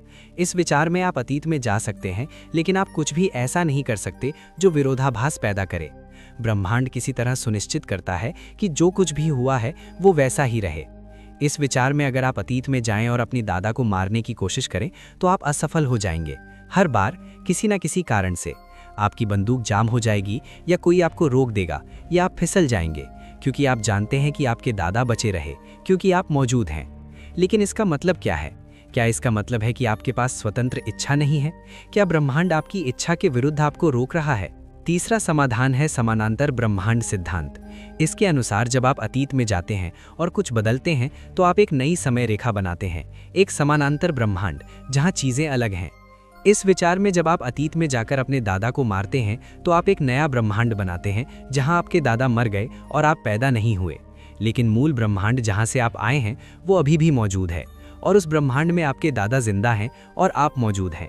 तो कोई विरोधाभास नहीं है, सिर्फ दो अलग अलग समय रेखाएं हैं। लेकिन इसका मतलब है कि आप कभी भी अपने मूल ब्रह्मांड में वापस नहीं जा सकते। आप जिस ब्रह्मांड में लौटेंगे वो एक अलग ब्रह्मांड होगा। अब आइए बात करते हैं एक और दिलचस्प विरोधाभास की। इसे बूटस्ट्रैप विरोधाभास कहते हैं। मान लीजिए आप भविष्य से एक समय यात्री से मिलते हैं। वो आपको एक किताब देता है, एक अद्भुत कविताओं की किताब। आप इस किताब को पढ़ते हैं और इसे बहुत पसंद करते हैं। आप सोचते हैं कि ये कविताएं इतनी सुंदर हैं कि इन्हें और लोगों को भी पढ़ना चाहिए। कुछ सालों बाद आप खुद एक समय मशीन बनाते हैं और अतीत में चले जाते हैं। वहां आप अपने युवा रूप से मिलते हैं और उसे वही किताब देते हैं, वो किताब जो आपको भविष्य की आपने दी थी। अब सवाल यह है कि उस किताब को असल में किसने लिखा? आपने नहीं लिखा, क्योंकि आपको वो भविष्य से मिली। भविष्य के आपने भी नहीं लिखा, क्योंकि उसे वो अतीत से मिली। तो फिर वो कविताएं कहां से आईं? किताब एक अंतहीन लूप में फंसी है। वो हमेशा से मौजूद है, लेकिन किसी ने इसे बनाया नहीं। इसकी कोई उत्पत्ति नहीं है। ये बूटस्ट्रैप विरोधाभास है, एक ऐसी स्थिति जहां कोई चीज बिना किसी कारण के मौजूद है। और ये सिर्फ किताबों तक सीमित नहीं है। सोचिए, अगर आप अतीत में जाकर किसी को कोई आविष्कार बताएं। मान लीजिए आप अतीत में जाकर किसी को बिजली का बल्ब बनाना सिखाएं, तो बल्ब का आविष्कार किसने किया? आपने नहीं, आपने तो सिर्फ सिखाया। तो असली आविष्कारक कौन है? अगर समय के लूप वास्तविक हैं तो ऐसी स्थितियां संभव हो सकती हैं, और ये हमारी कारण और प्रभाव की समझ को पूरी तरह उलट देती हैं। एक और दिलचस्प विरोधाभास है पूर्व निर्धारण विरोधाभास। मान लीजिए आप भविष्य में जाते हैं और देखते हैं कि कल एक बड़ी दुर्घटना होने वाली है। एक पुल गिरने वाला है और कई लोगों की मृत्यु होने वाली है। आप वापस आते हैं और लोगों को चेतावनी देते हैं। सभी लोग उस पुल से दूर रहते हैं और दुर्घटना नहीं होती। लेकिन अगर दुर्घटना नहीं हुई तो भविष्य में आपने वो कैसे देखा? और अगर आपने वो नहीं देखा तो आपने लोगों को चेतावनी क्यों दी? ये एक और चक्रीय स्थिति है, लेकिन इसका एक दिलचस्प पहलू है। शायद आपकी चेतावनी ही वो कारण थी कि दुर्घटना नहीं हुई। शायद भविष्य में आपने जो देखा वो एक संभावित भविष्य था, ना कि निश्चित भविष्य, और आपकी कार्रवाई ने उस भविष्य को बदल दिया। लेकिन अगर भविष्य बदला जा सकता है तो इसका मतलब है कि भविष्य पहले से तय नहीं है। इसका मतलब है कि खंड ब्रह्मांड सिद्धांत गलत है। इसका मतलब है कि हमारे पास वास्तव में स्वतंत्र इच्छा है। आप देख सकते हैं कि ये सवाल कितने जटिल हैं। हर जवाब और सवाल पैदा करता है। अब आइए बात करें बंद समय संवक्र के बारे में। ये वो रास्ते हैं अंतरिक्ष काल में जो अपने आप में वापस लूप हो जाते हैं। कल्पना कीजिए कि आप एक रास्ते पर चल रहे हैं। आप सीधे आगे बढ़ते रहते हैं, कभी पीछे मुड़े बिना। लेकिन किसी तरह आप वापस उसी बिंदु पर पहुंच जाते हैं जहां से आपने शुरू किया था। ऐसा कैसे हो सकता है? अगर रास्ता सीधा है तो ये असंभव है, लेकिन अगर रास्ता गोल है, एक चक्र में घूमता है, तो ये संभव है। जैसे पृथ्वी की सतह पर चलना। अगर आप पूर्व की तरफ चलते रहें तो आप आखिरकार वापस उसी जगह पर आ जाएंगे। ठीक ऐसे ही अंतरिक्ष काल में भी ऐसे रास्ते हो सकते हैं। आप समय में आगे बढ़ते रहते हैं, लेकिन किसी तरह आप अपने अतीत में लौट आते हैं। ये सैद्धांतिक रूप से संभव है। आइंस्टाइन के समीकरण इसकी अनुमति देते हैं, लेकिन इसके लिए बहुत अजीब परिस्थितियां चाहिए, बहुत भारी घूमती हुई वस्तुएं या वर्म होल या नकारात्मक ऊर्जा वाला पदार्थ। और अगर ऐसे रास्ते मौजूद हैं तो इसके बहुत अजीब परिणाम हो सकते हैं। कल्पना कीजिए कि आप एक बंद समय समवक्र पर यात्रा करते हैं। आप चलते रहते हैं और आखिरकार आप अपने युवा रूप से मिलते हैं। आप अपने युवा रूप को कुछ सलाह देते हैं, वो सलाह मानता है और उसकी जिंदगी बदल जाती है। लेकिन वो युवा रूप आप ही हैं, तो आपकी जिंदगी बदल गई। लेकिन अगर आपकी जिंदगी बदल गई तो क्या आप अभी भी वही हैं? क्या आप अभी भी वही सलाह देंगे? ये सवाल आपकी पहचान के बारे में गहरे सवाल उठाते हैं। अगर अतीत बदल सकता है तो आप कौन हैं? कुछ दार्शनिकों का मानना है कि ये सब सवाल साबित करते हैं कि समय यात्रा असंभव है, क्योंकि ये हमारी तर्क की बुनियादी समझ को तोड़ते हैं। लेकिन कुछ दूसरे दार्शनिकों का मानना है कि शायद हमारी तर्क की समझ सीमित है, शायद ब्रह्मांड हमारी तर्क से ज्यादा अजीब है। आखिर क्वांटम भौतिकी ने हमें पहले ही दिखा दिया है कि ब्रह्मांड हमारी सामान्य समझ से बहुत अलग है। कण एक ही समय में दो जगह हो सकते हैं। एक कण की माप दूसरे कण को प्रभावित कर सकती है, भले ही वो अरबों किलोमीटर दूर हो। बिल्ली एक साथ जीवित और मृत हो सकती है। अगर ब्रह्मांड इतना अजीब हो सकता है तो शायद समय के लूप भी संभव हैं। लेकिन फिर भी एक समस्या बनी रहती है, ऊर्जा और सूचना की समस्या। भौतिकी का एक मौलिक नियम है कि ऊर्जा न बनाई जा सकती है न नष्ट की जा सकती है, सिर्फ एक रूप से दूसरे रूप में बदली जा सकती है। लेकिन अगर समय का लूप मौजूद है तो ऊर्जा का क्या होता है? मान लीजिए एक कण समय के लूप में फंस जाता है, वो बार बार वही रास्ता तय करता है। तो क्या ब्रह्मांड में अनगिनत उस कण की प्रतियां हैं, या सिर्फ एक कण है जो बार बार खुद से मिलता है? ये सवाल अभी भी अनुत्तरित हैं। स्टीफन हॉकिंग ने एक बार कालक्रम संरक्षण अनुमान प्रस्तावित किया था। उन्होंने कहा था कि भौतिकी के नियम किसी तरह समय के लूप को रोकते हैं, कि ब्रह्मांड में कुछ ऐसा है जो सुनिश्चित करता है कि इतिहास संगत रहे। लेकिन ये सिर्फ एक अनुमान है, हमारे पास अभी तक कोई सबूत नहीं है। तो अंत में हम क्या कह सकते हैं? हम कह सकते हैं कि समय के विरोधाभास वास्तविक और गहरे हैं। वे हमारे तर्क को चुनौती देते हैं, हमारी समझ को परखते हैं। हम कह सकते हैं कि अगर समय यात्रा संभव है तो इसके साथ बहुत सारी जटिलताएं आएंगी, और शायद ये अच्छा है कि समय यात्रा इतनी कठिन है, क्योंकि समय के साथ खेलना खतरनाक हो सकता है। एक छोटी सी गलती पूरे इतिहास को बदल सकती है। एक छोटा सा बदलाव अनगिनत लोगों के जीवन को प्रभावित कर सकता है। शायद हमें समय यात्रा की शक्ति नहीं मिलनी चाहिए जब तक हम उसे संभालने के लिए पर्याप्त बुद्धिमान ना हो जाएं। या शायद ब्रह्मांड पहले से ये जानता है और इसीलिए समय यात्रा इतनी कठिन है। अगले अध्याय में हम बात करेंगे क्वांटम दुनिया में समय के बारे में। हम देखेंगे कि बहुत छोटे पैमाने पर समय कैसे व्यवहार करता है, और हम जानेंगे कि क्वांटम भौतिकी समय के बारे में हमारी समझ को कैसे बदलती है। चैप्टर 7 क्वांटम दुनिया में समय, टाइम इन क्वांटम मैकेनिक्स। अब तक हमने समय के बारे में बड़े पैमाने पर बात की है, तारों के बारे में, ग्रहों के बारे में, कृष्ण विवरों के बारे में। लेकिन अब हम एक बिल्कुल अलग दुनिया में प्रवेश करने वाले हैं। एक ऐसी दुनिया जो इतनी छोटी है कि आप इसे देख नहीं सकते। एक ऐसी दुनिया जहां भौतिकी के सभी नियम अजीब और रहस्यमय हो जाते हैं। ये है क्वांटम दुनिया, परमाणुओं और उपपरमाणविक कणों की दुनिया। और इस दुनिया में समय भी बहुत अजीब तरीके से व्यवहार करता है। क्वांटम भौतिकी 20वीं सदी की सबसे क्रांतिकारी खोज है। इसने हमें दिखाया कि ब्रह्मांड की बुनियाद में चीजें बहुत अलग तरीके से काम करती हैं, जैसा हम रोजमर्रा की जिंदगी में देखते हैं। आइए पहले समझते हैं कि क्वांटम दुनिया में क्या अजीब है। सबसे पहली अजीब बात है कि छोटे कण एक साथ कई जगहों पर हो सकते हैं। जब तक आप उन्हें नहीं देखते, वो सभी संभावनाओं में फैले रहते हैं। सिर्फ जब आप देखते हैं तभी वो एक जगह पर आ जाते हैं। इसे सुपरपोजिशन कहते हैं। एक इलेक्ट्रॉन एक साथ यहां भी हो सकता है और वहां भी। जब तक आप माप नहीं लेते, वो दोनों जगह है। दूसरी अजीब बात है कि छोटे कण एक साथ कण और तरंग दोनों की तरह व्यवहार करते हैं। कभी वो गोली की तरह दिखते हैं, कभी लहर की तरह। ये निर्भर करता है कि आप उन्हें कैसे देखते हैं। तीसरी अजीब बात है उलझाव। दो कण इस तरह जुड़ सकते हैं कि अगर आप एक को मापें तो दूसरा तुरंत प्रभावित होता है, भले ही वो अरबों किलोमीटर दूर हो। आइंस्टाइन ने इसे भूतिया दूर की क्रिया कहा था और उन्हें ये पसंद नहीं था, लेकिन ये वास्तविक है। और चौथी अजीब बात है अनिश्चितता का सिद्धांत। आप किसी कण की स्थिति और गति दोनों को एक साथ पूरी सटीकता से नहीं माप सकते। जितना सटीक आप एक को मापें, उतना अनिश्चित दूसरा हो जाता है। ये सब बहुत अजीब लगता है और ये है भी, लेकिन ये सब साबित हो चुका है हजारों प्रयोगों से। क्वांटम भौतिकी सबसे सफल वैज्ञानिक सिद्धांत है जो हमारे पास है। लेकिन अब सवाल है, इस अजीब दुनिया में समय का क्या होता है? पहली दिलचस्प बात यह है कि क्वांटम भौतिकी के मूल समीकरण में समय थोड़ा अलग तरह से दिखता है। श्रोडिंगर समीकरण, जो क्वांटम भौतिकी का मुख्य समीकरण है, वो बताता है कि क्वांटम अवस्था समय के साथ कैसे बदलती है। लेकिन इस समीकरण में समय एक पैरामीटर की तरह है, कोई भौतिक चीज की तरह नहीं। सामान्य सापेक्षता में समय अंतरिक्ष काल का हिस्सा है। वो गतिशील है, मुड़ सकता है, खींच सकता है। लेकिन क्वांटम भौतिकी में समय बस एक पृष्ठभूमि है जिस पर चीजें होती हैं, वो खुद नहीं बदलता। ये दोनों सिद्धांतों के बीच एक बड़ा अंतर है और यही कारण है कि हम अभी तक सामान्य सापेक्षता और क्वांटम भौतिकी को एक साथ नहीं जोड़ पाए हैं।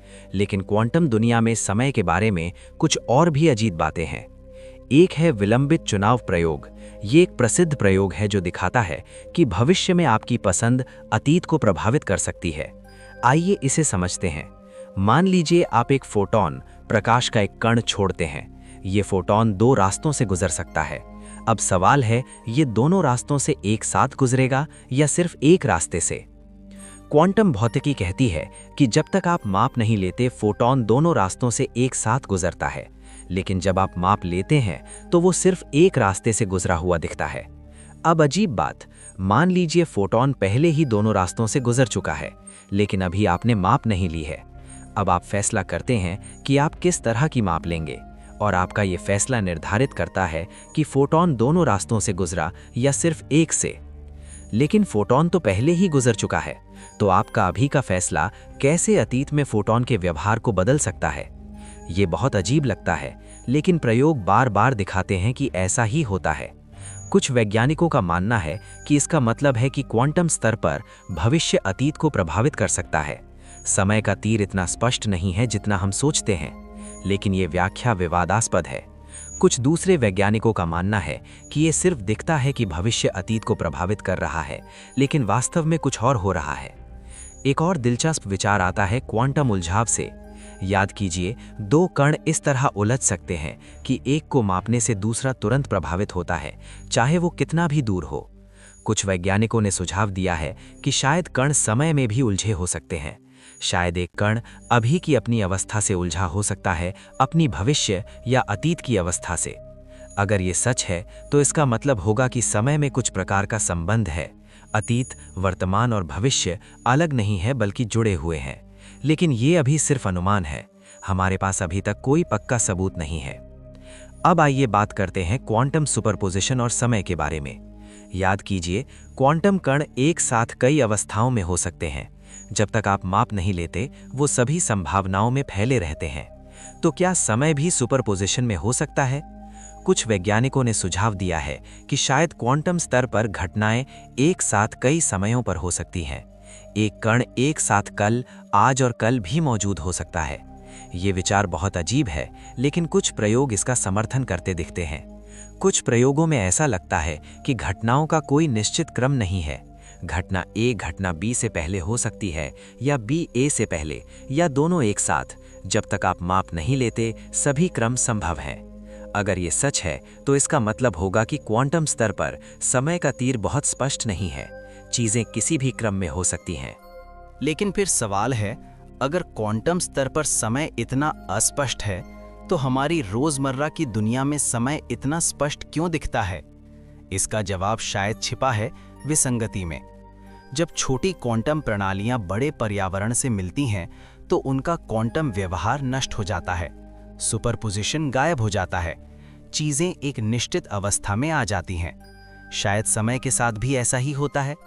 छोटे पैमाने पर समय अस्पष्ट हो सकता है, लेकिन जब आप बड़े पैमाने पर जाते हैं तो समय एक स्पष्ट दिशा में बहने लगता है। अब आइए बात करें एक और दिलचस्प विचार की, क्वांटम झील। कुछ भौतिक शास्त्रियों का मानना है कि अंतरिक्ष और समय मौलिक नहीं है, वो किसी और चीज से बने हैं। जैसे पानी अणुओं से बना है, वैसे ही अंतरिक्ष काल किसी और चीज से बना हो सकता है। इस विचार में अंतरिक्ष काल क्वांटम जानकारी का एक जाल है, छोटे छोटे क्वांटम बिट्स जो आपस में उलझे हुए हैं, और इन बिट्स के जटिल जाल से अंतरिक्ष और समय उभरते हैं। अगर ये सच है तो इसका मतलब होगा कि समय कोई मौलिक चीज नहीं है, ये एक आपातकालीन घटना है जो गहरे क्वांटम स्तर से उभरती है। इस विचार को कभी कभी उभरता समय कहते हैं, और ये एक सक्रिय शोध का क्षेत्र है। अगर समय वास्तव में उभरता है तो इसका मतलब होगा कि बहुत गहरे स्तर पर समय मौजूद नहीं है, सिर्फ क्वांटम जानकारी है। और जब आप इस जानकारी को एक निश्चित तरीके से देखते हैं तो आपको समय दिखता है। ये एक बहुत गहरा विचार है और ये हमारी समय की समझ को पूरी तरह बदल सकता है। लेकिन ये अभी सिर्फ एक सिद्धांत है, हम नहीं जानते कि ये सच है या नहीं। एक और दिलचस्प सवाल है, क्या समय क्वांटम है? मतलब क्या समय छोटे छोटे टुकड़ों में बटा है, जैसे ऊर्जा और पदार्थ? हम जानते हैं कि ऊर्जा छोटे पैकेटों में आती है, जिन्हें हम क्वांटा कहते हैं। इलेक्ट्रॉन केवल कुछ निश्चित ऊर्जा स्तरों पर हो सकते हैं, बीच में नहीं। तो क्या समय भी ऐसा है? क्या एक सबसे छोटा समय का टुकड़ा है जिससे छोटा कुछ नहीं हो सकता? कुछ सिद्धांत सुझाव करते हैं कि हाँ, इन सिद्धांतों में एक सबसे छोटा संभव समय है जिसे प्लैंक समय कहते हैं। ये लगभग 10⁻⁴ सेकंड है, इतना छोटा कि आप इसकी कल्पना भी नहीं कर सकते। अगर समय वास्तव में क्वांटम है तो इसका मतलब होगा कि समय एक सतत नदी की तरह नहीं है, बल्कि ये छोटे छोटे कदमों में आगे बढ़ता है, जैसे एक डिजिटल घड़ी जो 1 सेकंड से दूसरे सेकंड पर जाती है, बीच में कुछ नहीं। लेकिन हम नहीं जानते कि ये सच है, क्योंकि प्लैंक समय इतना छोटा है कि हम इसे माप नहीं सकते। अब आइए बात करें एक और रहस्यमय विचार की, क्वांटम अमरता। कुछ वैज्ञानिकों ने एक अजीब सिद्धांत प्रस्तावित किया है।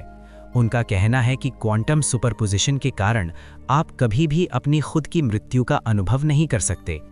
ये विचार ऐसे काम करता है, मान लीजिए आप एक खतरनाक स्थिति में हैं। 50% मौका है कि आप बचेंगे, 50% मौका है कि आप नहीं बचेंगे। क्वांटम भौतिकी के अनुसार दोनों संभावनाएं घटती हैं। ब्रह्मांड 2 शाखाओं में बंट जाता है, एक शाखा में आप बच जाते हैं, दूसरी में आप नहीं बचते। लेकिन आप सिर्फ उस शाखा में चेतन रह सकते हैं जहां आप बचे हैं। दूसरी शाखा में जहां आप नहीं बचे, वहां आप चेतना का अनुभव नहीं कर सकते, क्योंकि आप मर गए हैं। तो आपके दृष्टिकोण से आप हमेशा बचते हैं। हर खतरनाक स्थिति में आप उस शाखा में जागते हैं जहां आप बचे हैं। ये सिद्धांत कहता है कि आपके अपने दृष्टिकोण से आप अमर हैं, आप हमेशा बचते रहेंगे चाहे कितना भी खतरा हो। लेकिन दूसरे लोगों के दृष्टिकोण से आप मर सकते हैं, वो उस शाखा में हो सकते हैं जहां आप नहीं बचे। ये विचार बहुत विवादास्पद है, ज्यादातर वैज्ञानिक इसे स्वीकार नहीं करते, लेकिन ये दिखाता है कि क्वांटम भौतिकी कितने अजीब विचार पैदा कर सकती है। तो क्वांटम दुनिया में समय बहुत रहस्यमय है। शायद भविष्य अतीत को प्रभावित कर सकता है, शायद घटनाएं एक साथ कई क्रमों में हो सकती हैं, शायद समय खुद कोई मौलिक चीज नहीं है, बल्कि कुछ और गहरी चीज से उभरता है। लेकिन एक बात तो निश्चित है, जितना हम क्वांटम दुनिया के बारे में सीखते हैं, उतना हम समझते हैं कि हमारा ब्रह्मांड कितना अजीब और अद्भुत है। और समय शायद सबसे रहस्यमय चीज है। बड़े पैमाने पर यह आइंस्टाइन की सापेक्षता का पालन करता है, छोटे पैमाने पर यह क्वांटम अजीबता दिखाता है, और हम अभी तक नहीं जानते कि इन दोनों को कैसे जोड़ें। शायद जब हम क्वांटम गुरुत्वाकर्षण का सिद्धांत खोज लेंगे, तब हम समय को सच में समझ पाएंगे। शायद तब हम जान पाएंगे कि समय वास्तव में क्या है। लेकिन अभी समय एक रहस्य बना हुआ है। अगले अध्याय में हम बात करेंगे कृष्ण विवरों के बारे में, उन अजीब वस्तुओं के बारे में जहां समय लगभग रुक जाता है, जहां स्पेस टाइम इतना विकृत हो जाता है कि हमारी सारी समझ टूट जाती है। चैप्टर 8, कृष्ण विवर और समय की मौत, वेयर टाइम स्टॉप्स। ब्रह्मांड में कुछ ऐसी जगहें हैं जहां समय का मतलब ही खत्म हो जाता है। ऐसी जगहें जहां गुरुत्वाकर्षण इतना शक्तिशाली है कि यहां तक कि प्रकाश भी बाहर नहीं निकल सकता। ऐसी जगहें जहां अंतरिक्ष काल इतना मुड़ जाता है कि वो अपने आप में मुड़ जाता है। ये जगहें हैं कृष्ण विवर, ब्रह्मांड के सबसे रहस्यमय और भयावह स्थान। और इन स्थानों पर समय कुछ ऐसा करता है जो आपकी कल्पना से परे है। समय धीमा हो जाता है, समय रुक जाता है और शायद समय खत्म हो जाता है। आइए समझें कि कृष्ण विवर क्या है और ये समय के साथ क्या करते हैं। कृष्ण विवर बनते हैं जब कोई बहुत विशाल तारा अपने जीवन के अंत में पहुंचता है। तारे अपने केंद्र में परमाणुओं को जलाकर ऊर्जा बनाते हैं। ये ऊर्जा तारे को फैलाने की कोशिश करती है, जबकि गुरुत्वाकर्षण तारे को सिकोड़ने की कोशिश करता है। दोनों बल संतुलन में रहते हैं। लेकिन जब तारे का ईंधन खत्म हो जाता है तो ये संतुलन टूट जाता है, गुरुत्वाकर्षण जीत जाता है और तारा अपने ही वजन के नीचे ढह जाता है। अगर तारा काफी भारी है तो ये ढहना कभी नहीं रुकता। तारा छोटा और छोटा होता जाता है, घनत्व बढ़ता जाता है, गुरुत्वाकर्षण और मजबूत होता जाता है। आखिरकार तारा एक बिंदु में सिमट जाता है, एक ऐसा बिंदु जहां घनत्व अनंत हो जाता है। इस बिंदु को विलक्षणता कहते हैं और विलक्षणता के चारों ओर एक सीमा बन जाती है। इस सीमा को हम घटना क्षितिज कहते हैं। ये एक काल्पनिक सतह है जिसके अंदर से कुछ भी बाहर नहीं आ सकता, यहाँ तक कि प्रकाश भी नहीं। इसीलिए इसे कृष्ण विवर कहते हैं, क्योंकि इससे कोई प्रकाश बाहर नहीं आता। ये पूरी तरह काला है। लेकिन कृष्ण विवर सिर्फ अंतरिक्ष को प्रभावित नहीं करते, वो समय को भी प्रभावित करते हैं और बहुत गहराई से। याद कीजिए आइंस्टाइन ने क्या कहा था, जितना मजबूत गुरुत्वाकर्षण उतना धीमा समय। और कृष्ण विवर के पास गुरुत्वाकर्षण बेहद मजबूत है। आइए कल्पना करें कि आप एक कृष्ण विवर के पास जा रहे हैं। आपके साथ आपका दोस्त है जो दूर से सुरक्षित दूरी पर आपको देख रहा है। जैसे जैसे आप कृष्ण विवर के करीब जाते हैं, आपके लिए समय धीमा होना शुरू हो जाता है, लेकिन आपको इसका पता नहीं चलता। आपके लिए सब कुछ सामान्य लगता है। आपकी घड़ी सामान्य गति से चलती दिखती है, आपका दिल सामान्य गति से धड़कता है। लेकिन आपके दोस्त के दृष्टिकोण से कुछ अजीब हो रहा है। उसे दिखता है कि आप धीरे धीरे चल रहे हैं, आपकी हरकतें धीमी हो रही हैं, आपकी घड़ी धीमी चल रही है। जैसे जैसे आप घटना क्षितिज के और करीब जाते हैं, ये प्रभाव और बढ़ता जाता है। आप और धीमे दिखते हैं, और धीमे और धीमे। और फिर जब आप घटना क्षितिज तक पहुंचते हैं, आपके दोस्त के दृष्टिकोण से आप पूरी तरह रुक जाते हैं। आप जम जाते हैं, आप हमेशा के लिए उस क्षण में फंस जाते हैं। आपका दोस्त अरबों साल तक इंतजार कर सकता है, लेकिन उसे आप हमेशा घटना क्षितिज पर ही दिखेंगे, कभी अंदर गिरते नहीं दिखेंगे, क्योंकि घटना क्षितिज पर समय रुक जाता है, कम से कम बाहर से देखने वाले के लिए। लेकिन आपके अपने दृष्टिकोण से कुछ अलग होता है। आपके लिए समय नहीं रुकता। आप सामान्य रूप से घटना क्षितिज को पार करते हैं, आपको कुछ विशेष नहीं लगता। लेकिन फिर आप मुड़कर बाहर की दुनिया को देखते हैं और आप कुछ अद्भुत देखते हैं। आप देखते हैं कि पूरा ब्रह्मांड तेज गति से चल रहा है, तारे जन्म ले रहे हैं और मर रहे हैं, आकाश गंगाएं घूम रही हैं, अरबों साल पलक झपकने में बीत रहे हैं। क्योंकि आपके लिए समय धीमा हो गया है, इसलिए बाहर की दुनिया का समय आपको बहुत तेज दिखता है। ये समय की सापेक्षता का सबसे चरम उदाहरण है। लेकिन घटना क्षितिज को पार करने के बाद क्या होता है जब आप कृष्ण विवर के अंदर हैं? यहाँ चीजें और भी अजीब हो जाती हैं। घटना क्षितिज के अंदर अंतरिक्ष और समय की भूमिकाएं बदल जाती हैं। बाहर की दुनिया में आप अंतरिक्ष में किसी भी दिशा में जा सकते हैं, आगे पीछे, बाएं दाएं, ऊपर नीचे। लेकिन समय में आप सिर्फ एक दिशा में जा सकते हैं, आगे। लेकिन कृष्ण विवर के अंदर ये उलट जाता है। विलक्षणता की दिशा समय की दिशा बन जाती है। आप विलक्षणता की तरफ जाने से नहीं रोक सकते, ठीक वैसे ही जैसे बाहर आप भविष्य की तरफ जाने से नहीं रोक सकते। विलक्षणता आपका भविष्य है और आप उस तक अवश्य पहुंचेंगे, कोई रास्ता नहीं बचने का। और जब आप विलक्षणता के करीब पहुंचते हैं तो ज्वारीय बल आपको फाड़ देते हैं। गुरुत्वाकर्षण इतना मजबूत और इतना असमान होता है कि आपके शरीर का एक हिस्सा दूसरे हिस्से की तुलना में बहुत ज्यादा खींचता है। आप एक लंबी पतली रस्सी में बदल जाते हैं। इस प्रक्रिया को स्पैगेटिफिकेशन कहते हैं। और फिर विलक्षणता पर सब कुछ खत्म हो जाता है, घनत्व अनंत हो जाता है, अंतरिक्ष काल टूट जाता है, भौतिकी के सभी नियम टूट जाते हैं। हम नहीं जानते कि विलक्षणता पर क्या होता है, हमारे समीकरण वहां काम नहीं करते। ये एक ऐसी जगह है जहां हमारी समझ पूरी तरह विफल हो जाती है।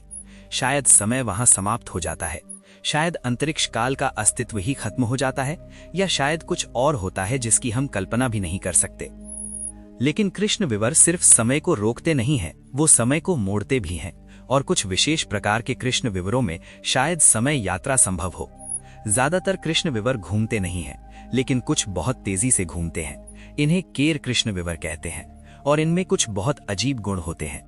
केयर कृष्ण विवर की घटना क्षितिज गोल नहीं होता, ये चपटा होता है और घटना क्षितिज के बाहर एक और क्षेत्र होता है जिसे एर्गोस्फीयर कहते हैं।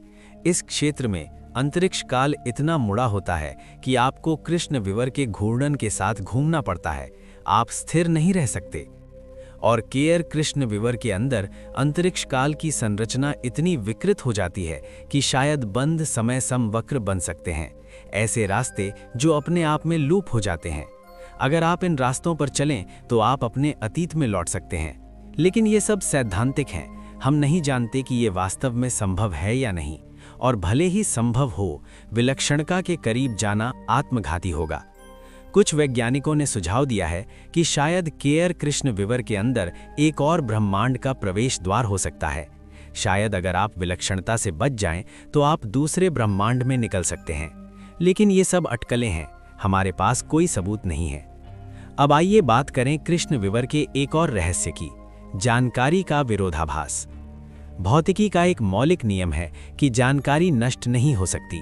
अगर आप किसी चीज की पूरी स्थिति जानते हैं तो आप सिद्धांत रूप में उसका भविष्य और अतीत दोनों बता सकते हैं।